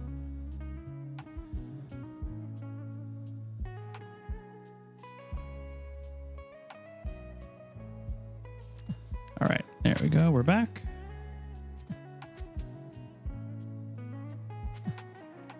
All right, and I'm going to drop all of these unstrung longbows while we're here, as I make sure I don't die.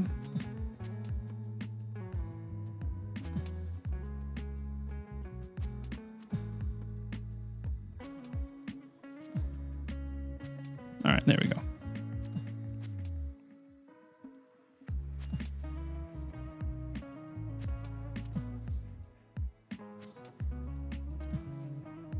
I know I've complained a lot about Mauritania, but it is a really great part of the game.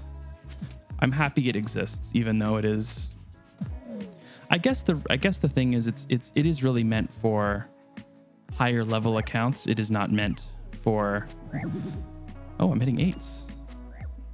Would you look at that? I was just talking about that before. That's amazing.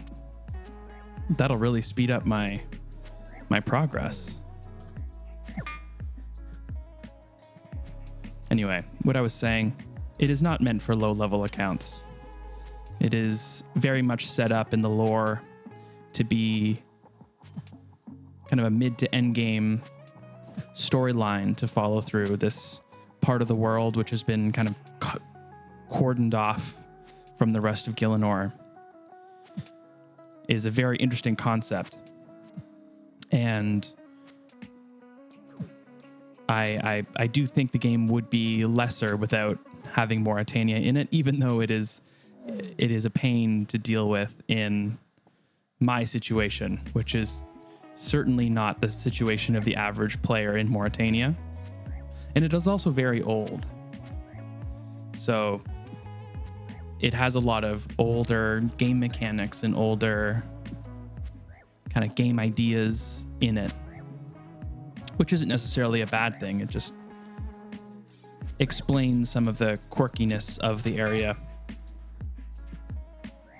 It is, especially because half the time I'm playing, I'm focused on a character in the most recent content update in Varlamore, and just how different not only the gameplay, but the visuals, the style, the amount of content and the diversity of the content in Varlamore, it is pretty striking when comparing the two.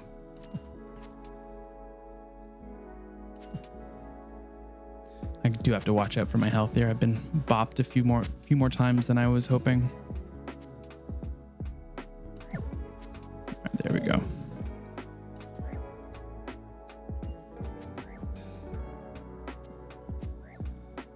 Another 8.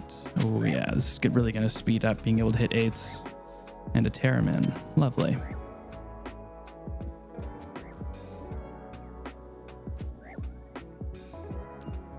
I've been trying to find a new book to read recently. Been reading through Song of Ice and Fire. I haven't finished it yet, but it's a little bit demoralizing reading through the series when you know that the last book isn't out and may never come out. So I don't feel that's 2 Ranar weeds. I don't feel that much motivation to keep going. If anyone has any recommendations for cool, it doesn't have to be fantasy, but I do read mostly fantasy books. And to be honest, I'm not really reading them. I'm listening to them via audiobook, mostly while I play RuneScape. But if anyone has any recommendations for any good fantasy, sci-fi, mystery books, I would love to get some opinions.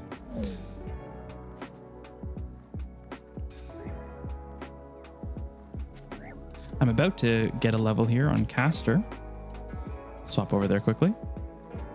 There we go, 32 fletching. This will definitely be a slow grind.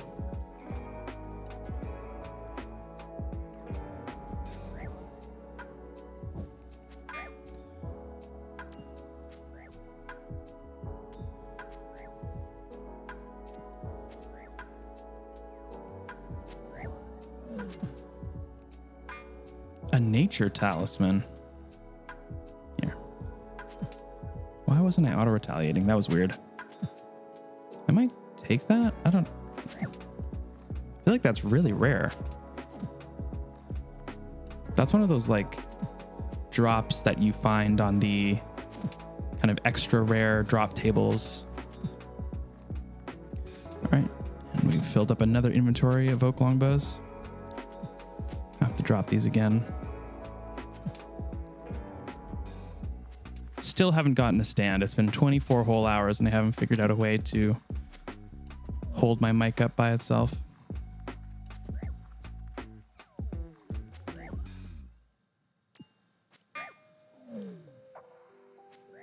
Oh, dwarf weed. See, these are the things I'd really love to be picking up.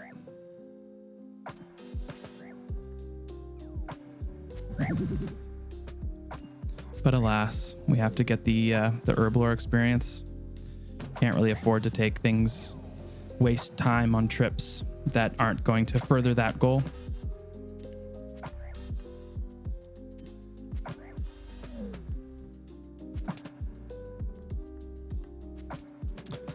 and I'll continue making the longbows.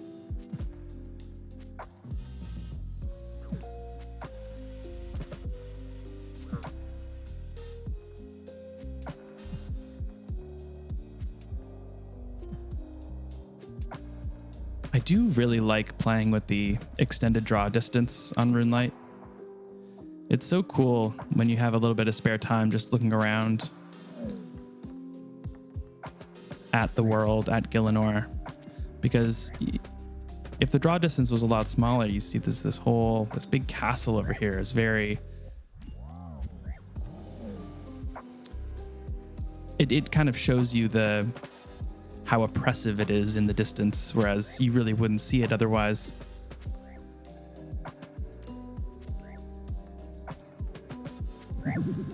I don't know what other people's opinions are on the story and the lore of RuneScape. I find it to be pretty interesting. I know a lot of it is pretty jokey sometimes.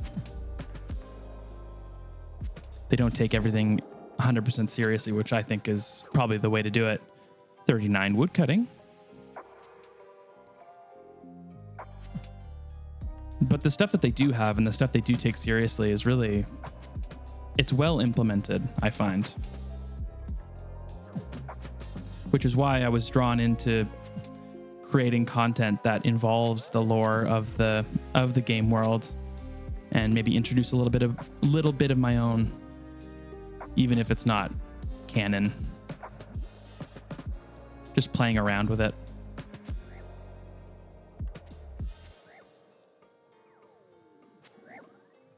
One thing I've been doing a lot of, and I used in the first episode of Connections, was working around with the Creators Kit plugin on RuneLite.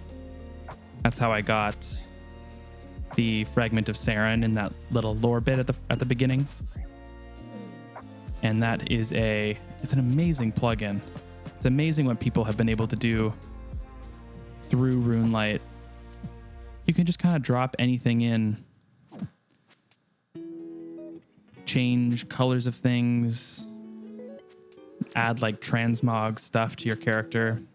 It's a really great tool for content creation or just kind of anything you want to do with it. It's fun to just play around with. I'll take the Tarim in here. Hopefully I'm almost done the 10-minute timer here, because I am one wine left and I've taken quite a bit of damage.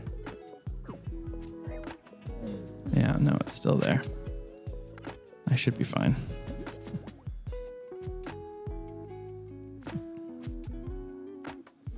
Maybe it's a good reminder to keep bringing a little bit more wine. 40 hit points and 47 combat. Look at that.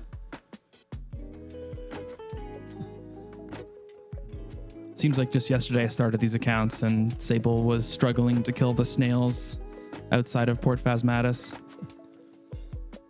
Getting level 10 strength, attack, and defense on rats underneath Slep.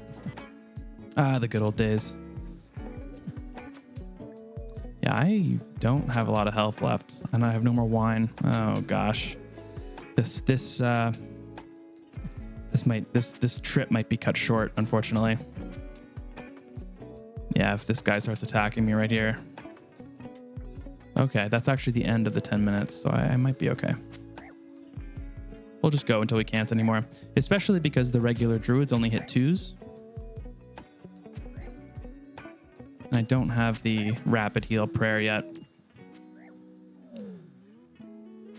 Ooh, a Tarim and a Marantil. That's so nice. I love those double drops. They really, really speed up the process.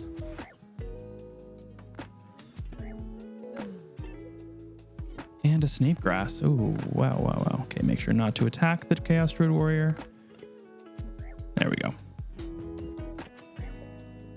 It might be, maybe if I get some higher level drops, I'll just take them at this point because my health is so low. Probably get away with just a couple fewer kills than usual.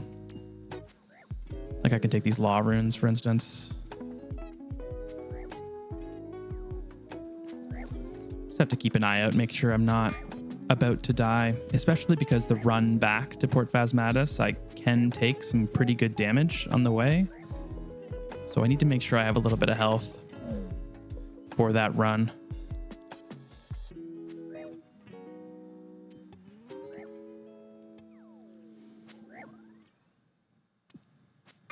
One thing I should do is check the grocery store in Varlamore to see what the best thing I can start cooking is for Castor. Because what is he, level 36 cooking? I might be able to cook like bass or something, which is a pretty good healing food, and it won't drain my attack like the wines do. Which doesn't seem like the end of the world. I still do hit very consistently.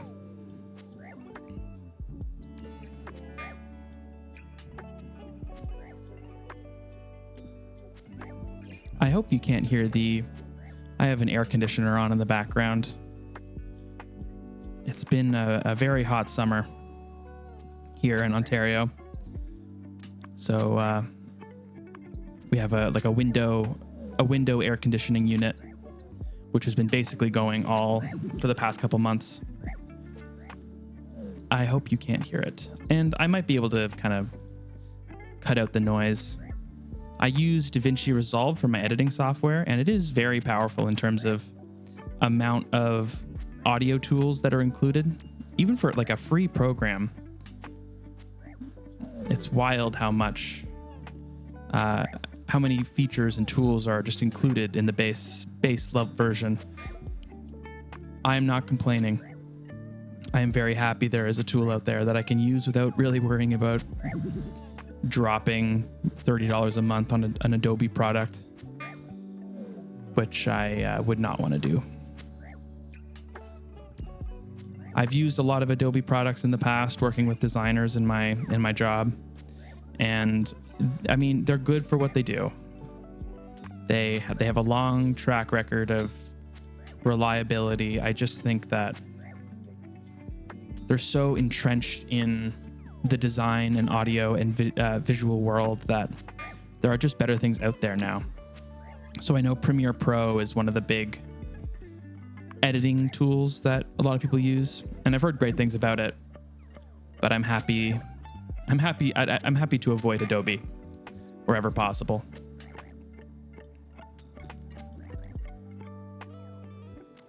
I was in my front end developer job, I had to use Adobe XD. I don't know if anyone's used Adobe XD in the past, but if you don't know what Adobe XD is, it is Adobe's version of Figma, which isn't exactly fair. Figma is the copycat of Adobe XD, and it is not great to use. And you can tell Adobe knows that that's the case because they basically hide Adobe XD from the world. You have to really dig to find out how to even download the software onto your device.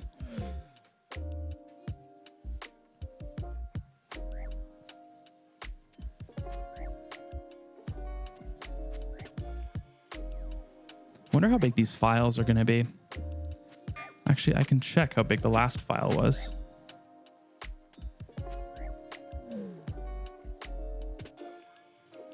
Last file was 16 gigabytes. Okay, that's not too bad. And that was just under 2 hours of footage. So this one should be fine. I've been clearing out as much stuff as I can. A bunch of old games I haven't played in forever.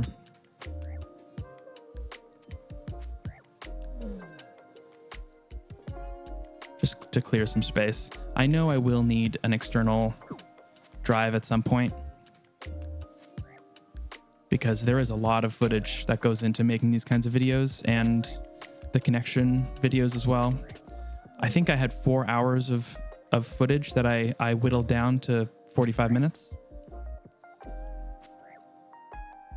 And that's not including the sections of the video that didn't include footage. So the kind of recap of the chunk tasks and the lore section and the death, Sable's like death reenactment, all of that stuff was just extra time on top of the recorded content that I had. All right, we are about to hit another strength level here, which is awesome. You see, once I do hit that 10-minute mark and I'm not taking damage, 43, there we go. Once I hit the 10-minute mark and I'm not getting attacked by the druid warriors, I really don't take any damage. I've gone up from 12 to 16 hit points now,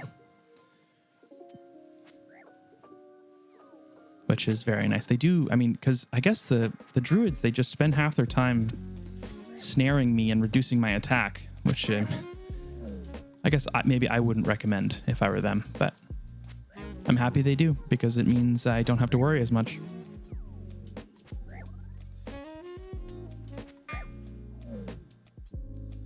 Well, Herolander and Guam. Nice. Oh, I just went out of their range. I'm pretty sure that guy's going to attack me. Oh, shoot. Okay, so after this, I'm just going to run, I think. I'll grab this Cat and Tine. 33 fletching. Yeah, okay. Let's go. That's good enough. Yeah, see, I just got whacked for a 3. Oh, that's unfortunate. Not ideal. I think I should be okay running back with 14 health, and I have all my run energy, so I can book it past basically anything. I wonder if that guy will still be here doing the forestry event. All right, and as I walk, I'm going to drop another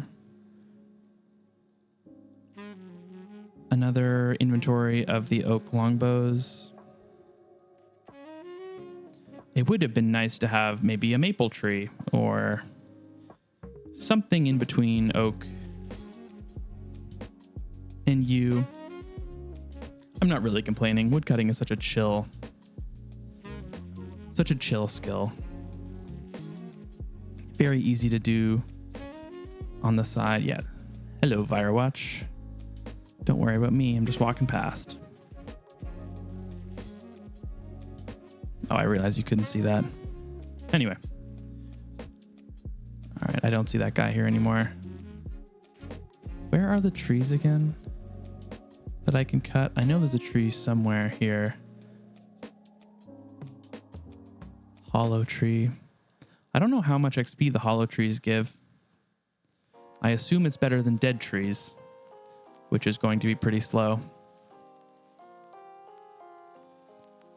One reason I'm happy for doing this combat grind first is I won't have to worry so much about getting attacked by the feral vampires and leeches.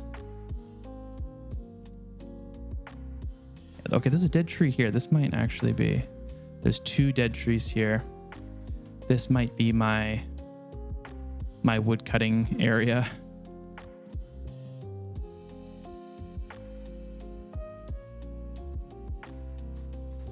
All right, and I'll turn on my run now. Make it all the way back to Port Phasmatis. I wonder if I could attack the swamp crabs. They do have very high defense. I think they have plus 100 defense. But I don't think they would hit me very much anymore. So if I'm ever doing anything on Castor and I want to just grind up very slowly some combats, maybe I could do that.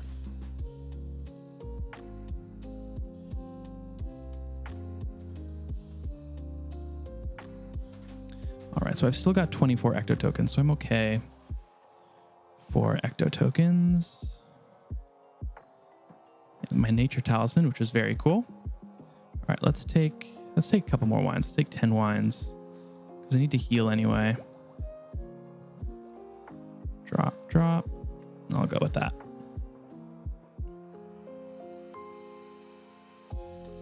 Bun J-Sped. I love people's names in this game.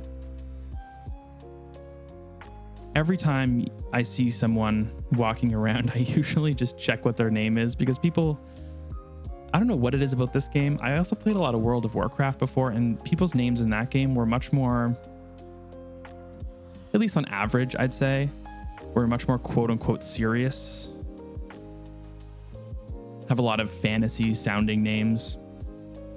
For instance, in World of Warcraft, I named my first character that I maxed was a Night Elf Druid, and I named him Ometheus because I thought that sounded so badass. And then when I moved over to RuneScape, I named my main character Derpton Khan. It shows you a little bit of the difference, I guess. Nope, keep running. And to be honest, I don't know why Derpton Khan. And I wasn't even that young. It was much more recently that I started my Iron Man. Because I played this game a lot before Evolution of Combat. So my character that I played back then was a main, and that was well before Iron Man came out. And his name was Arrow24444. I remember the first time I got 100 coins in this game, and I immediately almost got scammed by someone trying to take me out to the wilderness. I was just a clueless child. You know what I would do? This is a really funny story now that when I think about it. I really loved the idea of being like a blacksmith for some reason. I really wanted to take being a blacksmith super seriously and like role play being a blacksmith in the game. So I would do the most inconvenient and kind of out of the way method to try and become a blacksmith. So what I would do, very early levels in all my skills, I would take a bronze pickaxe to the Varrock East mine a half inventory of copper and a half inventory of tin. I would run all the way to smelt the bronze bars in Lumbridge, I think. And this was before home teleport. So I ran all the way down. And then I ran all the way back up to Varrock to smelt the bronze bars into the best available thing I could, which was probably like a bronze short sword or something silly. And then I would sell it to the general store. And that's what I did again and again and again and again. It was so inefficient. I didn't use a bank for some reason. Like I could have just like banked my ores, but I for some reason just didn't. I mean, to be fair, I was like 7 or 8 or something. So can't really blame myself. But looking back at that, I just remember how beautifully naive I was at that time. Especially because I was very limited in the amount of game time that I had available to me.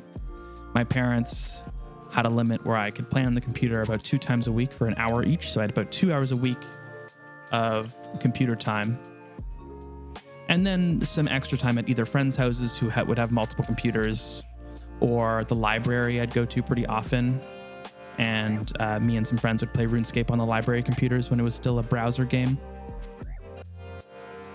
So in that limited time, I would spend the majority of it role-playing being a blacksmith. And it's memories like that as to why I have such a hard time leaving the game. This game, to a lot of people, it's not only nostalgic, but it's got like a homey feel to it. It feels very comfortable. I guess it's a cozy game in a lot of ways.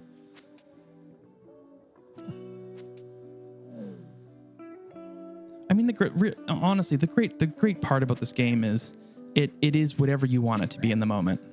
You want a hardcore number crunching RPG? Don't worry, RuneScape's got you. You want a mobile light game where you can just watch your numbers go up slowly? RuneScape's got you.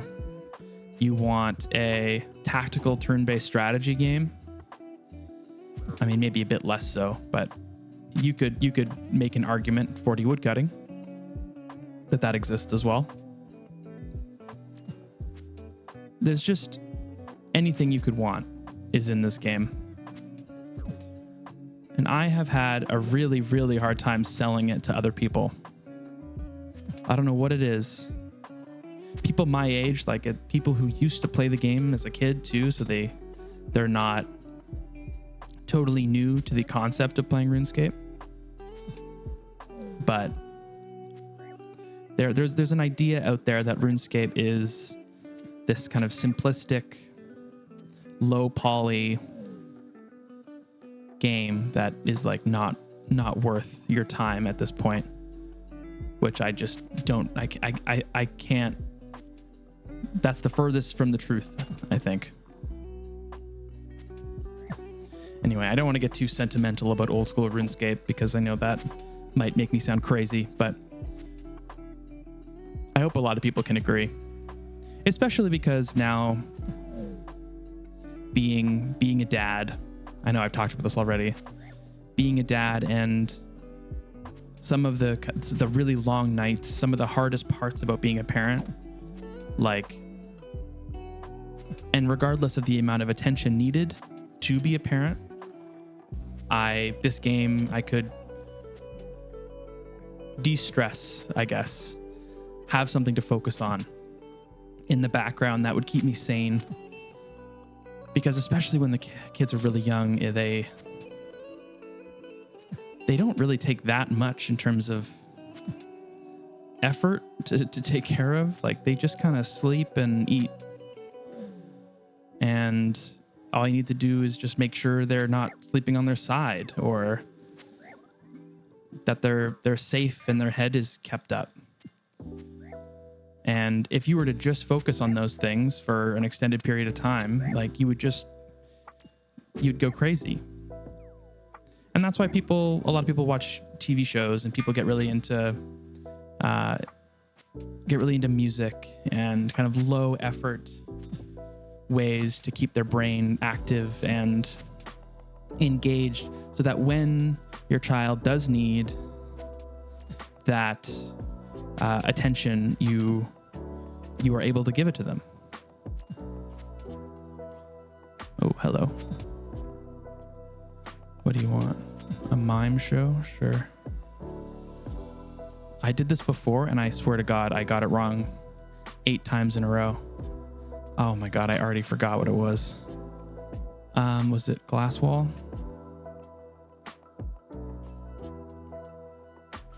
It was, okay. I think that's Glass Box.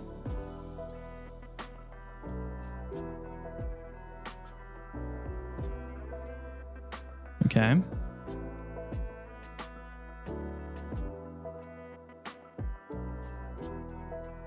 Okay, that one's easy. Dance.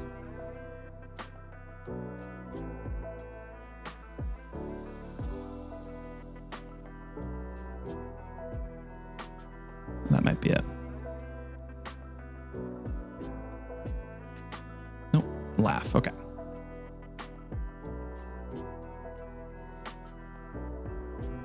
I don't know if it's true because I never do random events normally. But once you get all of the... Oh, I just got an emote. No, that's lame. Once you get all the collectibles, the collection log slots from the random events, they give you experience tomes. So I do think it's worth it just to get them all done.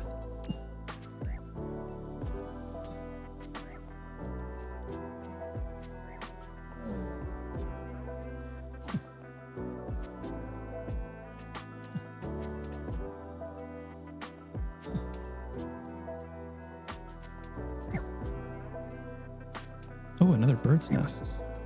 Hello. Those are very rare.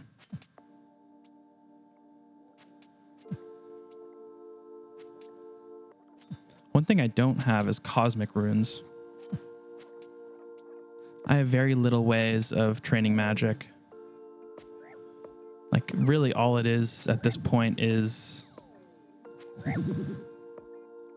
getting rune drops from the Chaos Druids. And that's only a couple at a time. I think the biggest drop I get is the 36 air rune drop, which is good. I'm happy it exists. It's just there's no rune stores, no reliable way to get magic XP. I don't have the Arceus library or anything like that either.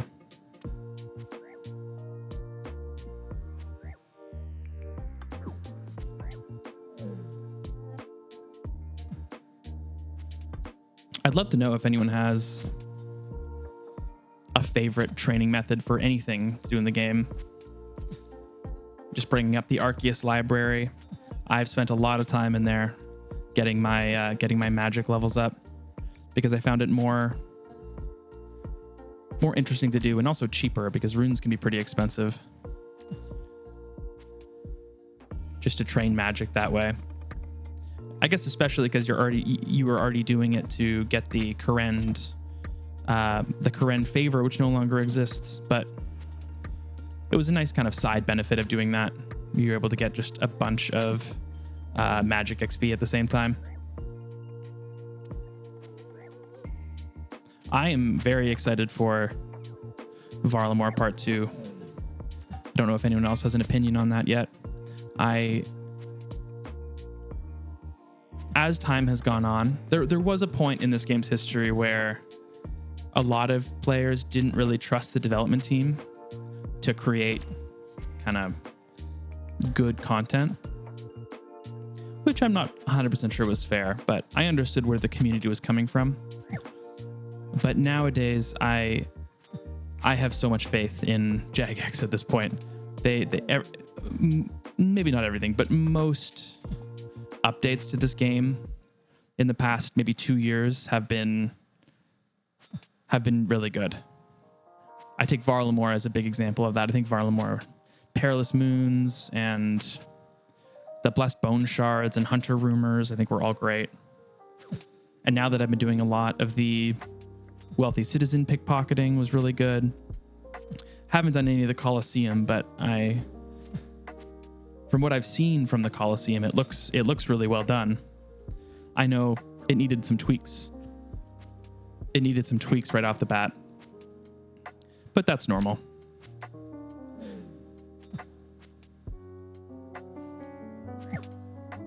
Another 5. Oof.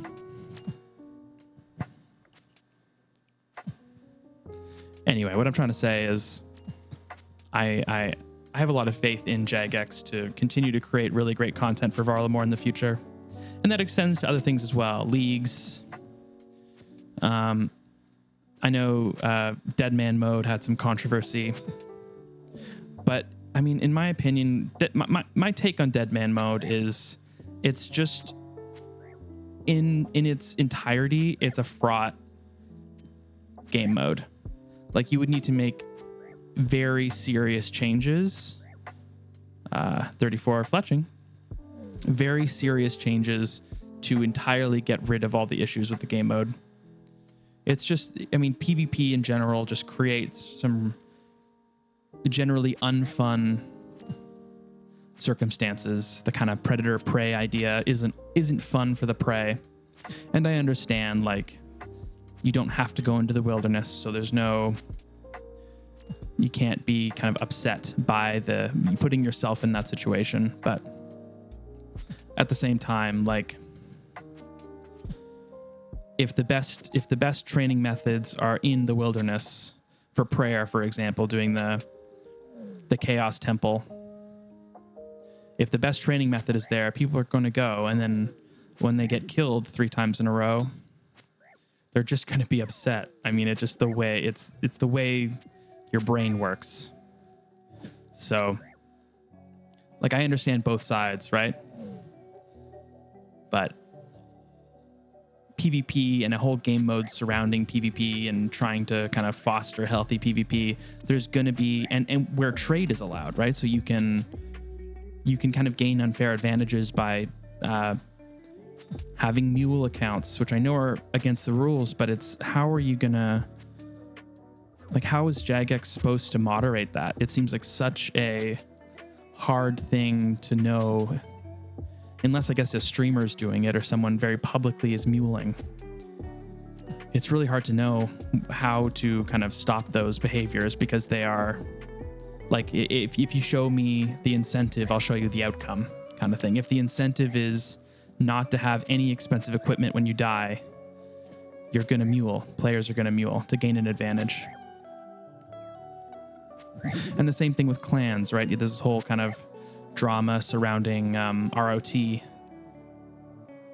Like, if you have a multi-combat finale, like, of course clans are going to dominate it, like, because that's the incentive. People are incentivized to group up and gain an advantage by outnumbering opponents. And I mean, there's a bunch of other shady stuff that definitely breaks terms of service, like leaking IP addresses and people's names and stuff. Like, that's totally over the line. And I think those players who are doing that should be punished for it, because not only is it bad in a RuneScape kind of DMM way, it's bad in like a legal way. But I don't know what the laws on that are. I'm not a lawyer.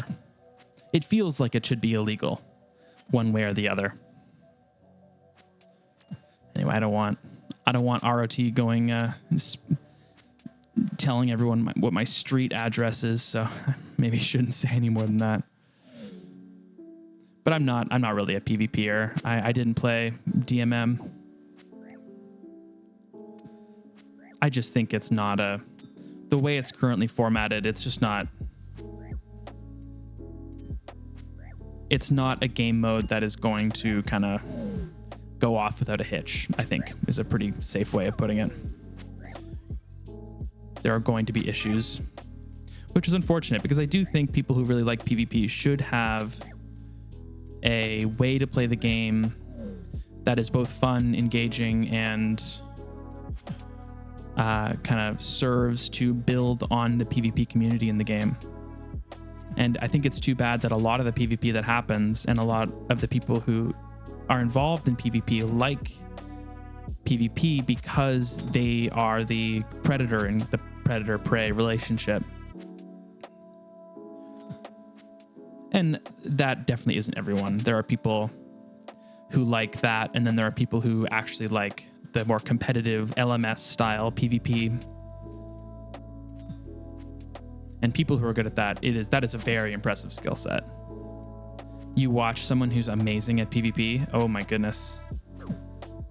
Like watching Deadman All-Stars was great for that. Whiteberries, nice.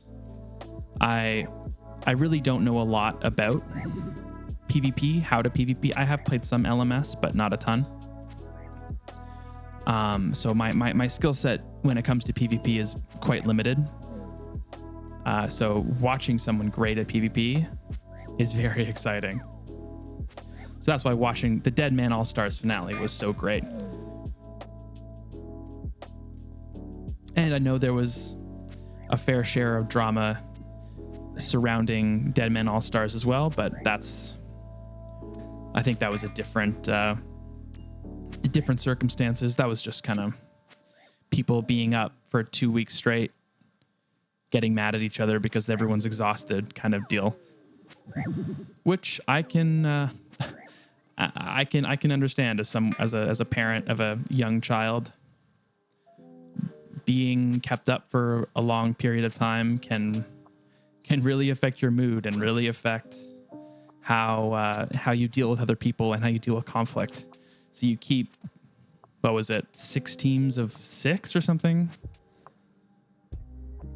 Up for long hours. I'm not surprised that there was a little bit of controversy that came out of it. But from an outsider's perspective, watching the finale was very cool. Oh, double limpet root drop. There we go. I very much enjoyed that.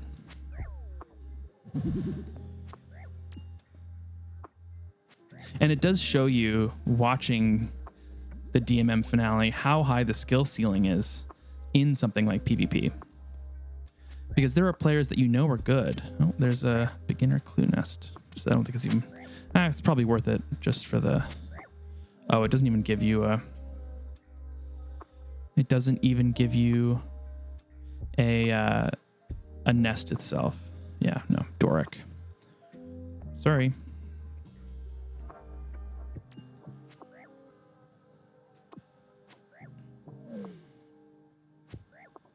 I'm about to hit another strength level.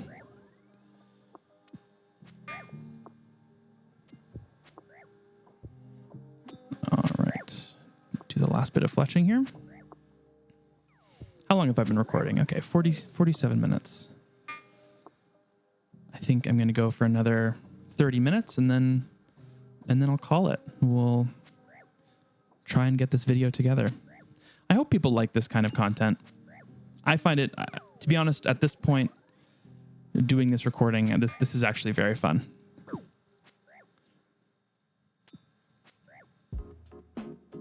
It's nice just chatting, especially talking about RuneScape, because I don't talk about it really to anyone else.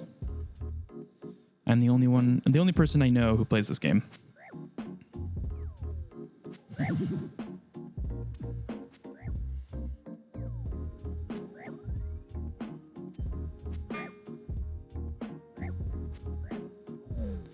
All right. I think we still have some wines. We can do some of the druid warriors here.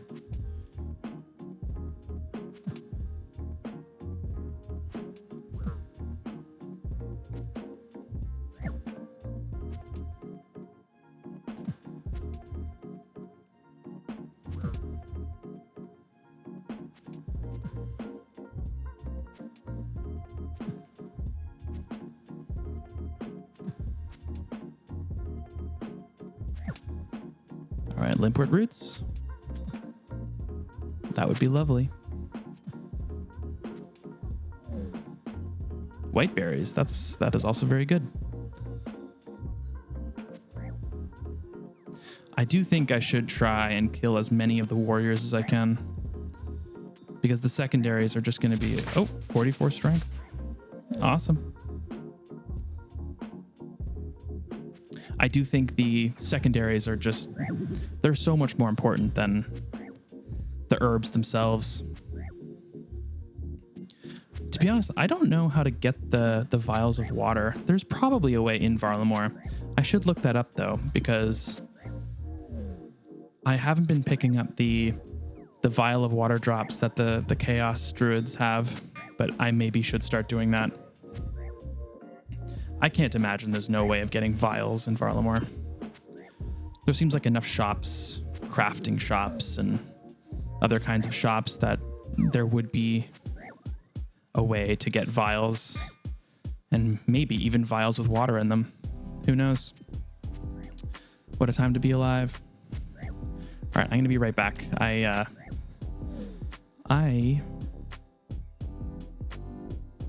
really have to use the washroom. I'm back, and we have a graveyard random. Let's take advantage.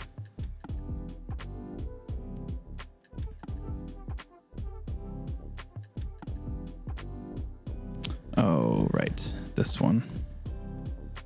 All right, let's figure out what these are. So we've got, this is a farmer.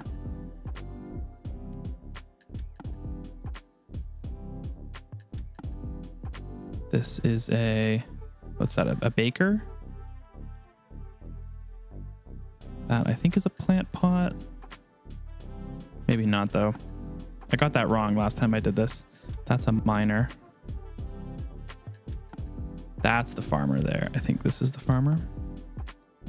No, that's the baker. Is that the farmer? Okay, so this one goes here.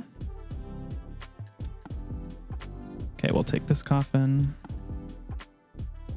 Check it. This is what is this, a crafter? Oh, that's what the pot is. It's a crafter. That's what I got wrong last time. And this is a woodcutter. All right, so what is this? That's a baker. Is this the baker here? I believe that's the crafter. That's the baker. All right, we've got the second one is the baker. This one here, I've already forgotten, is a woodcutter, which I believe is this last one. Yeah. All right, and then we have this one over here. This is the miner, which I believe is this one. And then last but not least, the crafter. This was a lot smoother than the last time I did it. The last time I got confused with the farming one. The pot made me think of like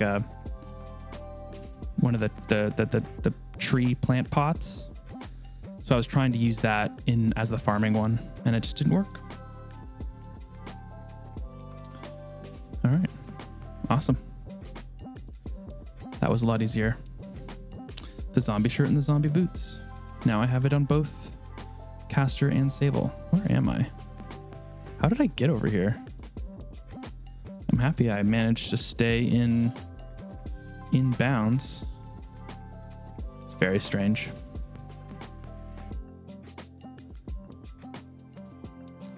All right. So I'll move back over to Sable because there's just a little bit more to watch. I do think after this inventory of logs and longbows, I'm going to go to the bank and deposit the stuff I got from the random events and the bird nests, because I am slowly losing some inventory space to this random stuff.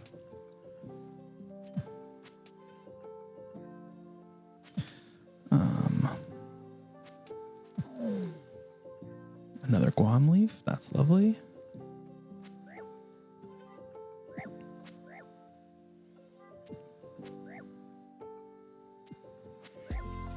Oh, I lost how much time I'm on because I started a new video. What is this? Okay, I was actually exactly at 50 minutes the last time. So I think I'm going to go another 20 minutes for this one.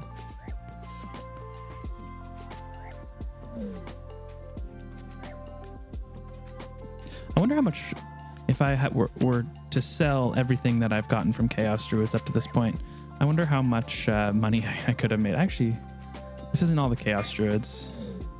Almost at 1,000 kills total on RuneLight. I've done a lot of kills on mobile as well, which is at about 738k, and 100 of the warriors, which is 91k. So that's some.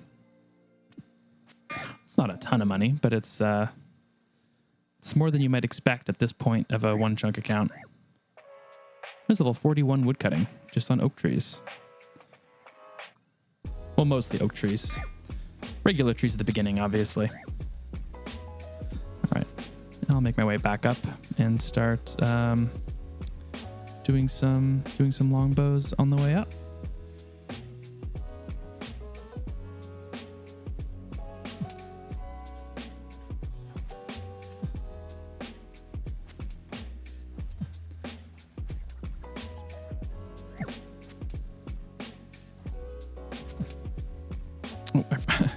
I just said I was going to do fletching and then I immediately forgot. I can be a little bit forgetful. I have a pretty serious case of ADHD. You may have noticed already that I sometimes I lose my train of thought or forget what I'm doing or forget what level you need to chop oak logs. That stuff happens to me pretty frequently.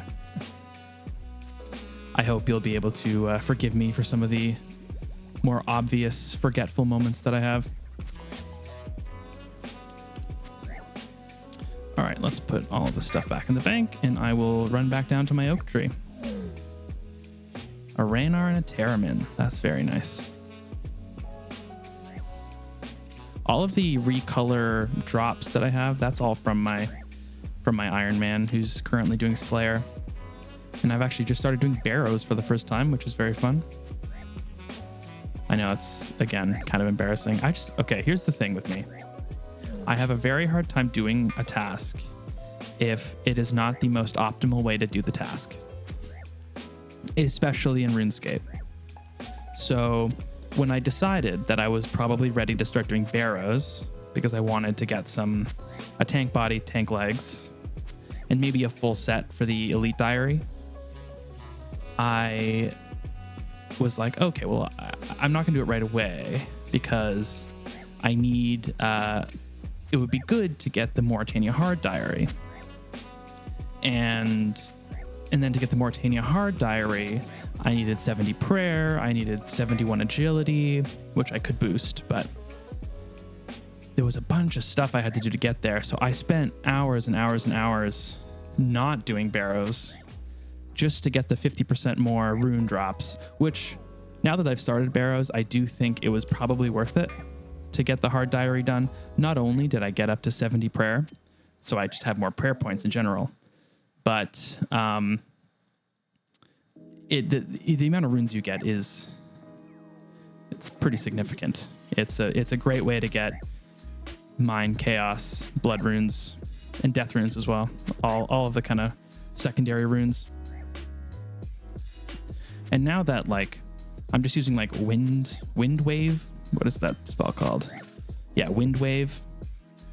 Because all the Barrows brothers are weak to air spells. It's pretty cheap in terms of rune costs because I'm getting more blood runes than I'm using from the chests. And I've only done about, I think, 30 chests at this point, and I've already gotten Carol's Top. What is it? Carol's Top, Guthan's. No, not Guthan's. Darrock's Top, Carol's Top, and then I got the Verax Mace, which I promptly high alked. I know I maybe should have kept it just because if you do use the entire set, you get one of the elite diaries. It's just, I need the money so bad. I spend so much money. Marentil and Guam, nice. I spend so much money on my Iron Man, just on doing the miscellanea. I'm putting like 500, 750,000 coins every 2 weeks or so in there. So I end up with very little money. It is great for herbs though. I've gotten a lot of my herbs from that grind. I guess it's not even really a grind, just that money that I put into it. There's 35 fletching.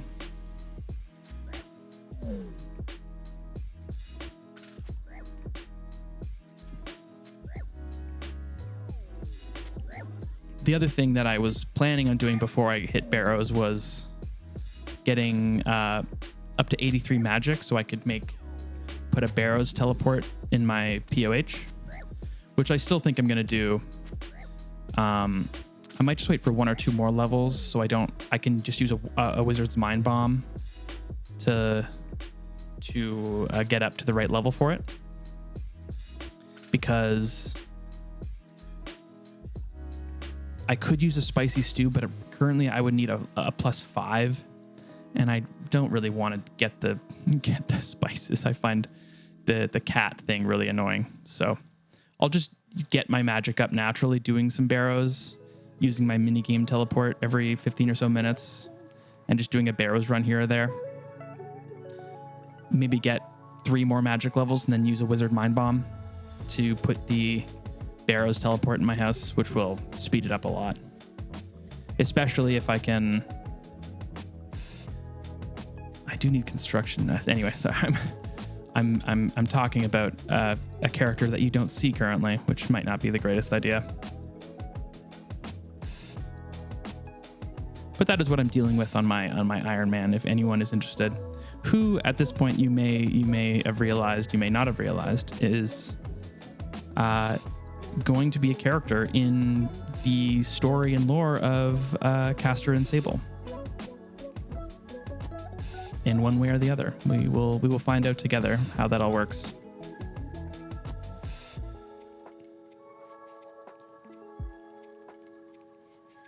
My good friend Dirpton Khan. What a guy. He really is the hero we all need. Let's continue walking. I have 100 run. I could probably use some. Oh, a person. Sorry, that's on Castor and doesn't have a funny name, so it's not even worth saying it.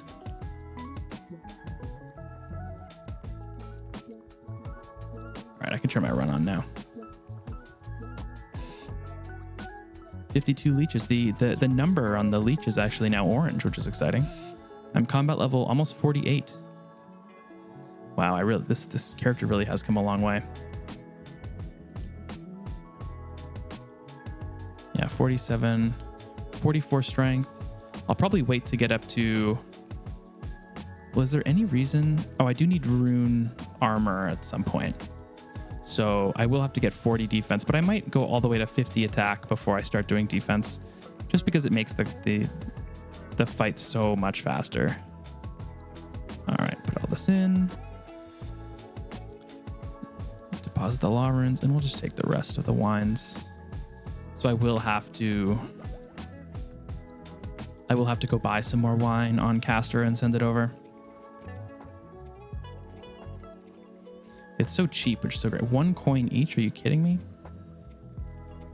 What was Jagex thinking when they did that?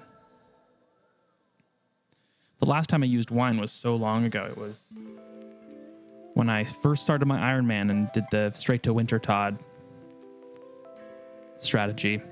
I just used wine all the way to like 80 fire making. I wanted to get to 99, but I didn't have the patience. I had other things I wanted to do.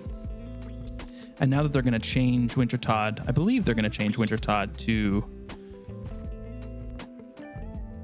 not deal different amounts of damage depending on how much health your character has, which is a really good change. The fact that going in there with like 80 hit points, you just get hit for like tens is just insane. It really not desensitizes. What's the word I'm looking for? It makes you not want to do. It makes you not want to do the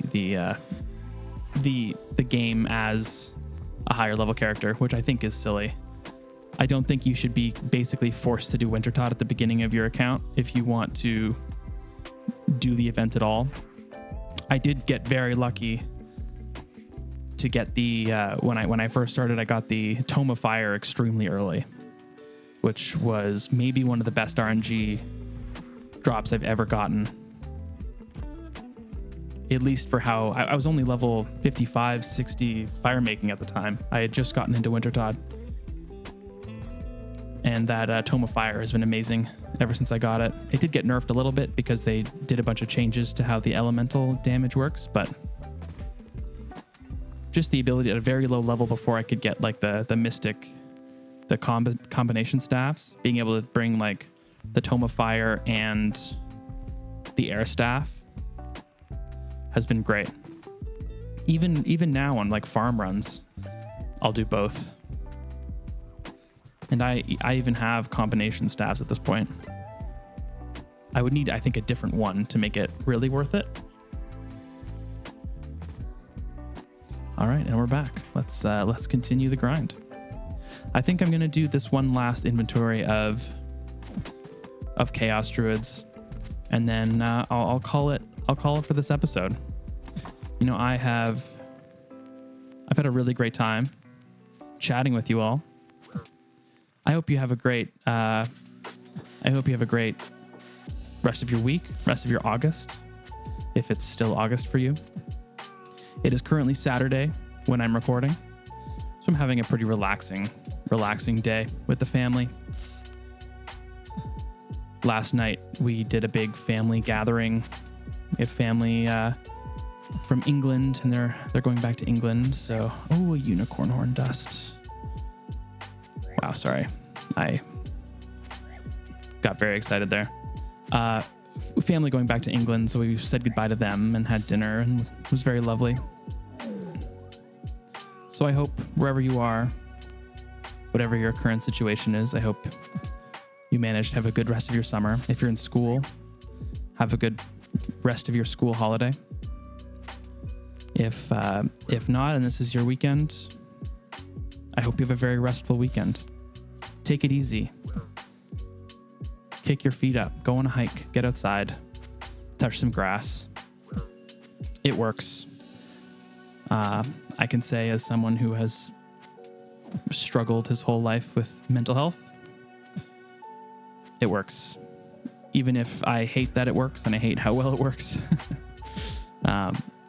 it's still worth it.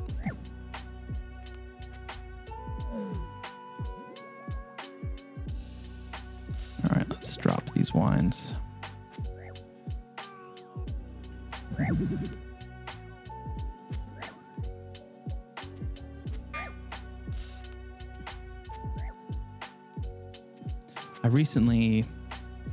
at the beginning of summer, I got a new bike because my last one was stolen, sadly. And I got this secondhand bike off Facebook Marketplace.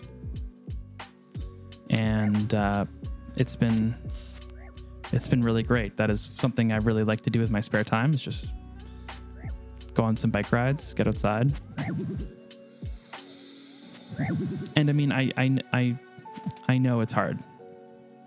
Like, you have so much you have to do, groceries and other chores, and life gets really busy, life gets hectic, and I understand that taking time for yourself, and trust me, I am extremely bad at this, but taking time for yourself, getting some fresh air, walking while listening to an audiobook, that's what I do that a lot. If you have a dog, that really helps. Get outside, take care of yourself. Because as someone who is currently unemployed and dealing with a lot of stress, and I've realized how important it is now more than ever that to take care of yourself, take care of your mind, because it is equally as important as your body.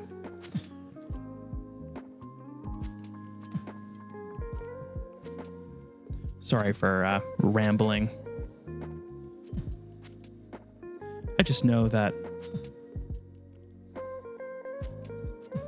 these are things that I needed to hear. And not only needed to hear, but needed to really get into my head, because it took me a long time to not only take them seriously, but also let myself believe that I needed to more actively take care of myself.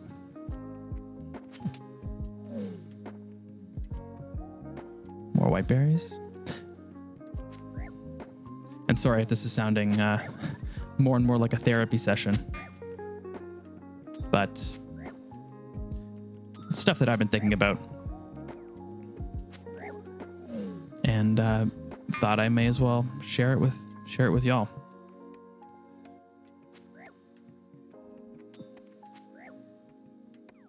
This inventory is going great so far. Got a unicorn horn dust and white berries. Barely used any of the wines.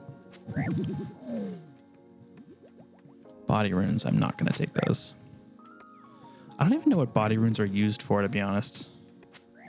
What a strange rune to have in the game. Like, what? If I even just look at the magic, like, Confuse uses body runes. Whoever uses that. Weaken, it's all the curse spells, I guess. Curse, I guess that makes sense, but they're just, curse spells are so not, I mean, they're probably not actually useless, but they feel pretty useless. The only thing I've been using curse spells for recently was in my quest of getting 70 prayer on my Iron Man, doing all the ensouled heads that I had stuck in my bank. That was a good use of some body runes.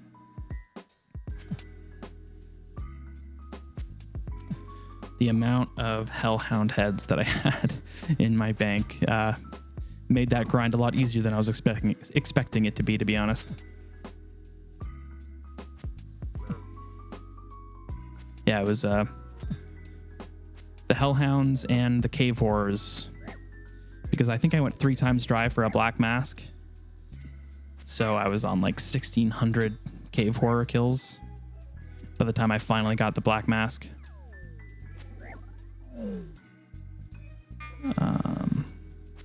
So yeah, that took a while.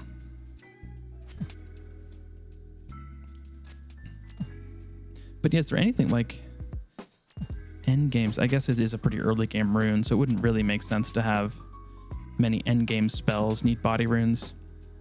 But it might be fun to have another use for body runes somewhere in the future,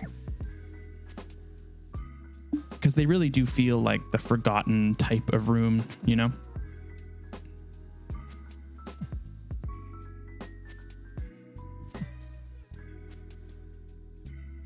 Which maybe isn't a bad thing. An early level rune with kind of a more niche use. I'm getting whacked. It would be nice to have a way to get like a shield, maybe. Some kind of offhand. You know, actually, now that I think about it, why do I always do this to myself? Can I make like oak shield?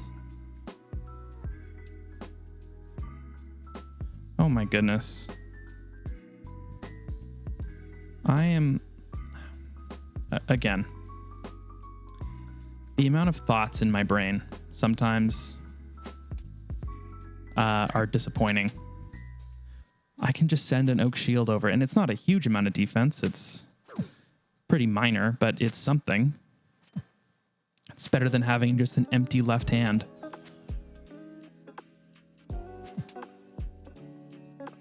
Anyway, happy I was talking about it because it gave me the idea.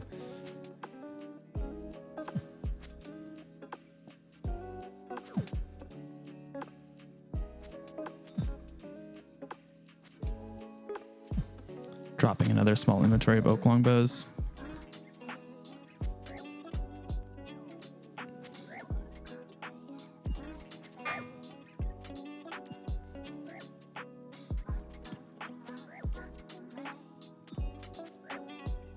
I've made some good progress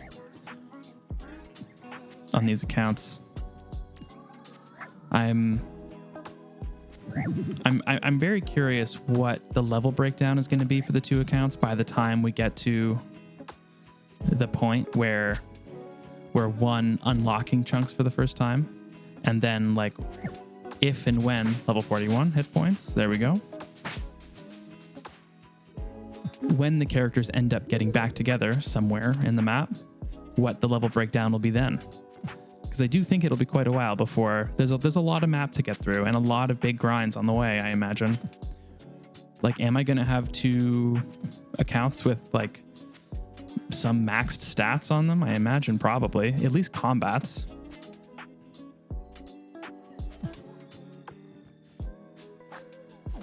So that's very exciting. I'm curious if anyone has a guess as to what the stat breakdown might look like. I'd love to hear what your thoughts are about that. Because I know I'm not doing the extreme rule set where I have to get skill capes, but I imagine by the time we're all the way in the middle of the map, I'm again getting bopped by this Chaos Druid Warrior. By the time we're in the middle of the map, it's going to be like a lot of combat on the way. So I think if anything, there will be some combats at 99. Another Guam leaf, not bad.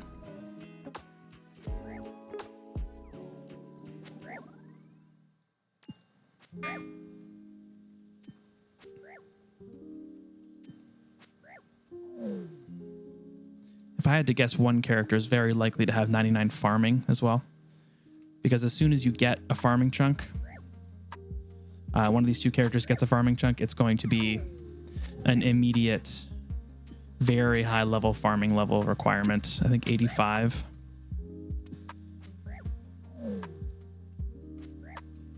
Which is high, but I do have a good way of getting seeds with the master farmers, so it's definitely not a death chunk. Especially because in terms of hours played, it's not that high. I just will likely set a timer every 50 or so minutes. So I'm making sure I'm getting the farming done as fast as possible.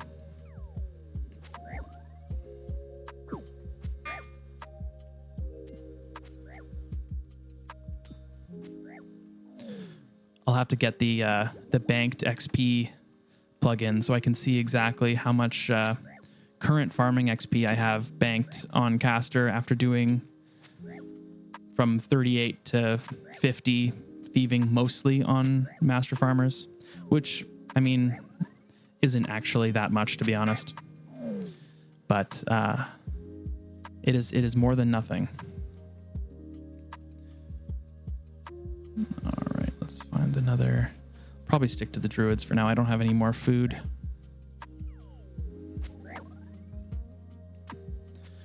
Yes, okay, this is great. I'm probably going to get another strength level before I fill up this inventory.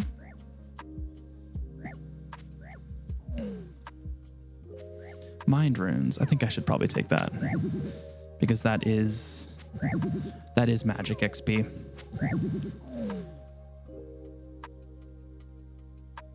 All right, I know I can't go on to this, like, what would this be? Southern side of the temple where this druid warrior is. 42 woodcutting. Because the timer resets. The aggression timer for the warriors reset. So if I go down there, I'll just start getting attacked, aggroed again, and with no more wines in my inventory. I don't think that's a very smart idea.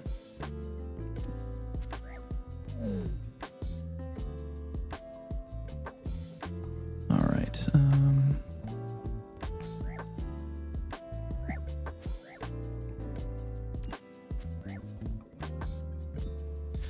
Someone on Twitter commented on the post I made about the, interruption, 36 fletching,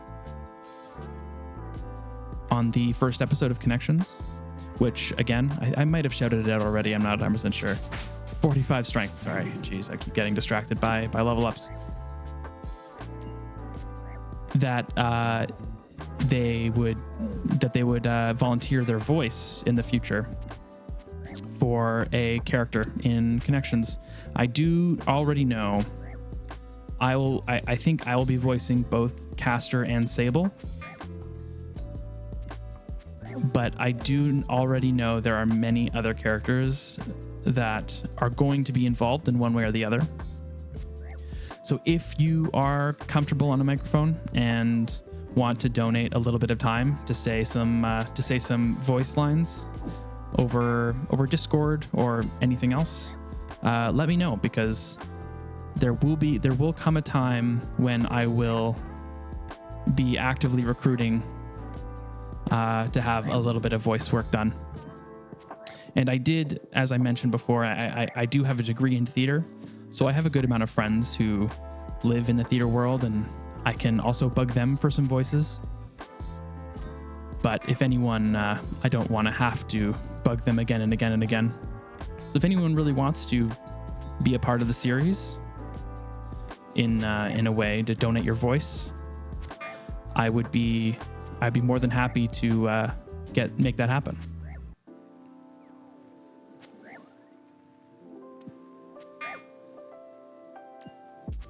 I just saw Jepperite, who does Northern UIM, his new video about becoming a full-time content creator, and I am unbelievably happy for him. And he is, in my opinion, one of the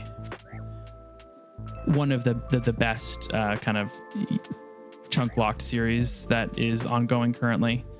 The amount of time and effort he puts into each one of his videos is so apparent, and he is the reason, he's kind of the inspiration for me wanting to have some more story elements and kind of create a narrative through RuneScape and through these kind of chunk accounts. So I have a lot. I have to thank him for a lot of the ideas and inspirations that I'm going to be using over the next however long this series lasts. But he came out and confirmed that he is doing full-time content creation,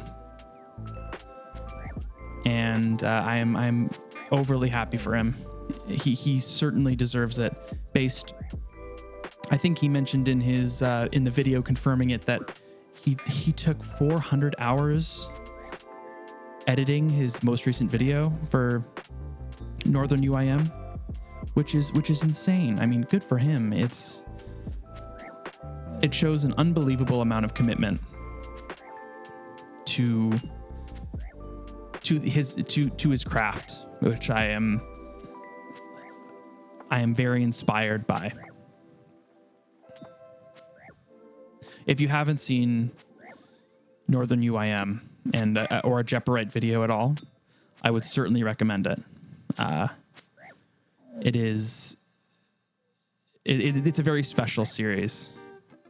The only thing I wish is he would post more, because I want to watch more videos.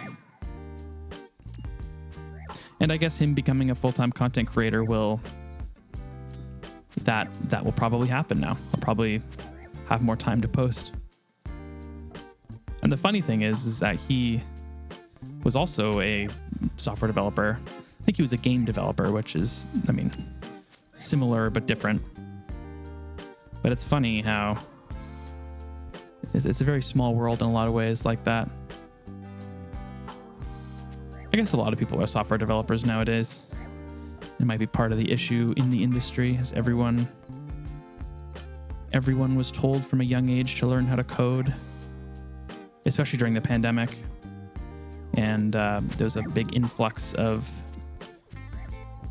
software developers, and simultaneously a massive amount of layoffs at big tech companies, which is just such a shame because they report earnings and they are making absurd money every quarter and simultaneously laying off 10,000 employees.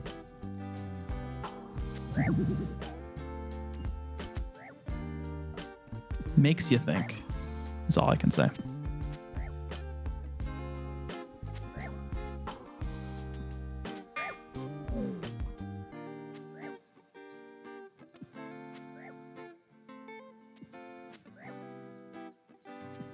Getting close to the end of this inventory. Again, as you can see, I've been out of wines for a while now and haven't had any ability to heal, but these regular Chaos Druids just do barely any damage, and I'm actually regenning as I fight them.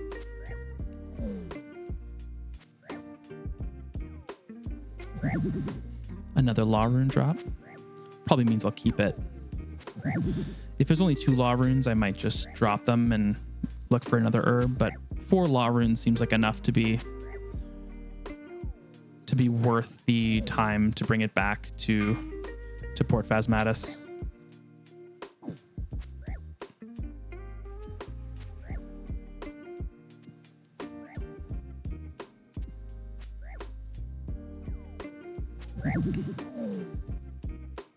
A quorum, that's fun.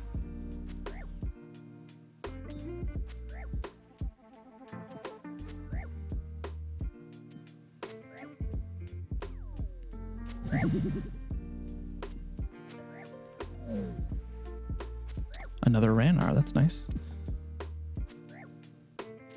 I wonder if there's a way in RuneLight to turn off the purple drops for different accounts, because I do like to have the highlighted drops while I'm playing on my Iron Man, but at this point, I mean, I kind of need it to be the opposite. I want like Lantidimes to be almost, maybe not hidden, but I don't need them to be focused. And I need like Guams and Marintils to be highlighted. No, I don't. Sorry, I don't need a quorum. Like for instance, there's a Guam there.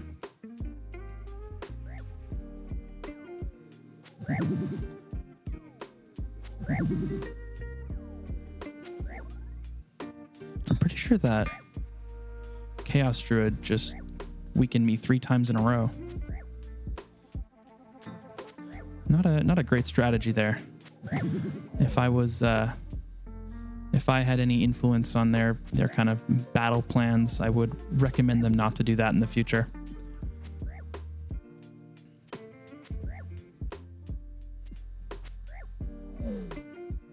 You guys have too many body runes. You got to get some more mind runes. Like, imagine if the Chaos Druids like attacked with magic. I'd be so screwed.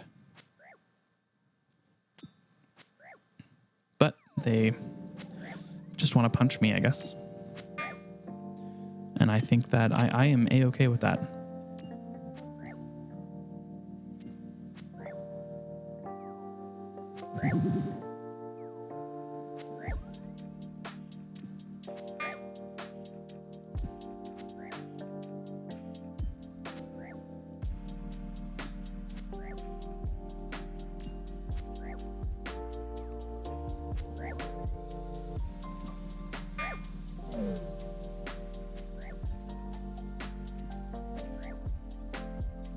these the fletching levels on Castor are starting to very much slow down.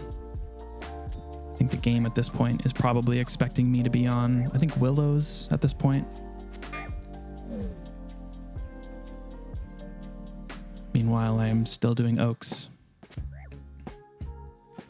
Yeah, if I look at bows, oaks, bone. Oh no, yeah. So I would be able to do willow short bows at this point. But I have a lot of XP to get up to level 63, I believe, for the ruby bolt tips. I should try, once I get 75 thieving and I can steal from the gem stalls, I really should see how much XP that gives. And I do have that small stack of feathers, which will come in handy. I am thinking, though, that I maybe... What? Oh, I'm in the south end. Oh, shoot. It's okay. I can probably take this one on. That's what I said, right? You get into this kind of southern 2 tiles here, and the Chaos Druid warriors forget entirely who you are and just decide to go after you. It's okay. I should be fine. I think I have enough health to take this one down. Hopefully it drops something really good and I don't have to waste some inventory space.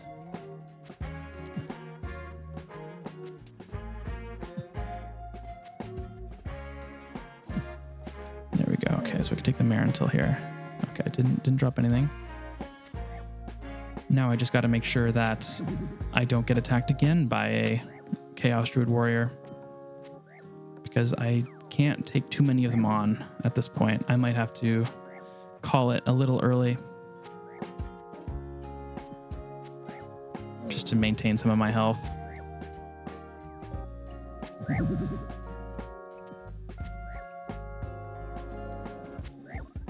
Oh, one just spawned right there. All right, well, that might be it right there. I guess I'll take 2 bones. And then I will make my way back to Port Phasmatis. All right, and with that, I think I am going to call this video. I hope you've had a nice time just hanging out, relaxing, and chatting, you know, all the good things. Make sure to like the video. If you have any comments, feel free to write them down, and make sure to subscribe. I've been Jakku, you've been you. Have a great rest of your day. And I'll see you in episode 2 of Connections. Goodbye.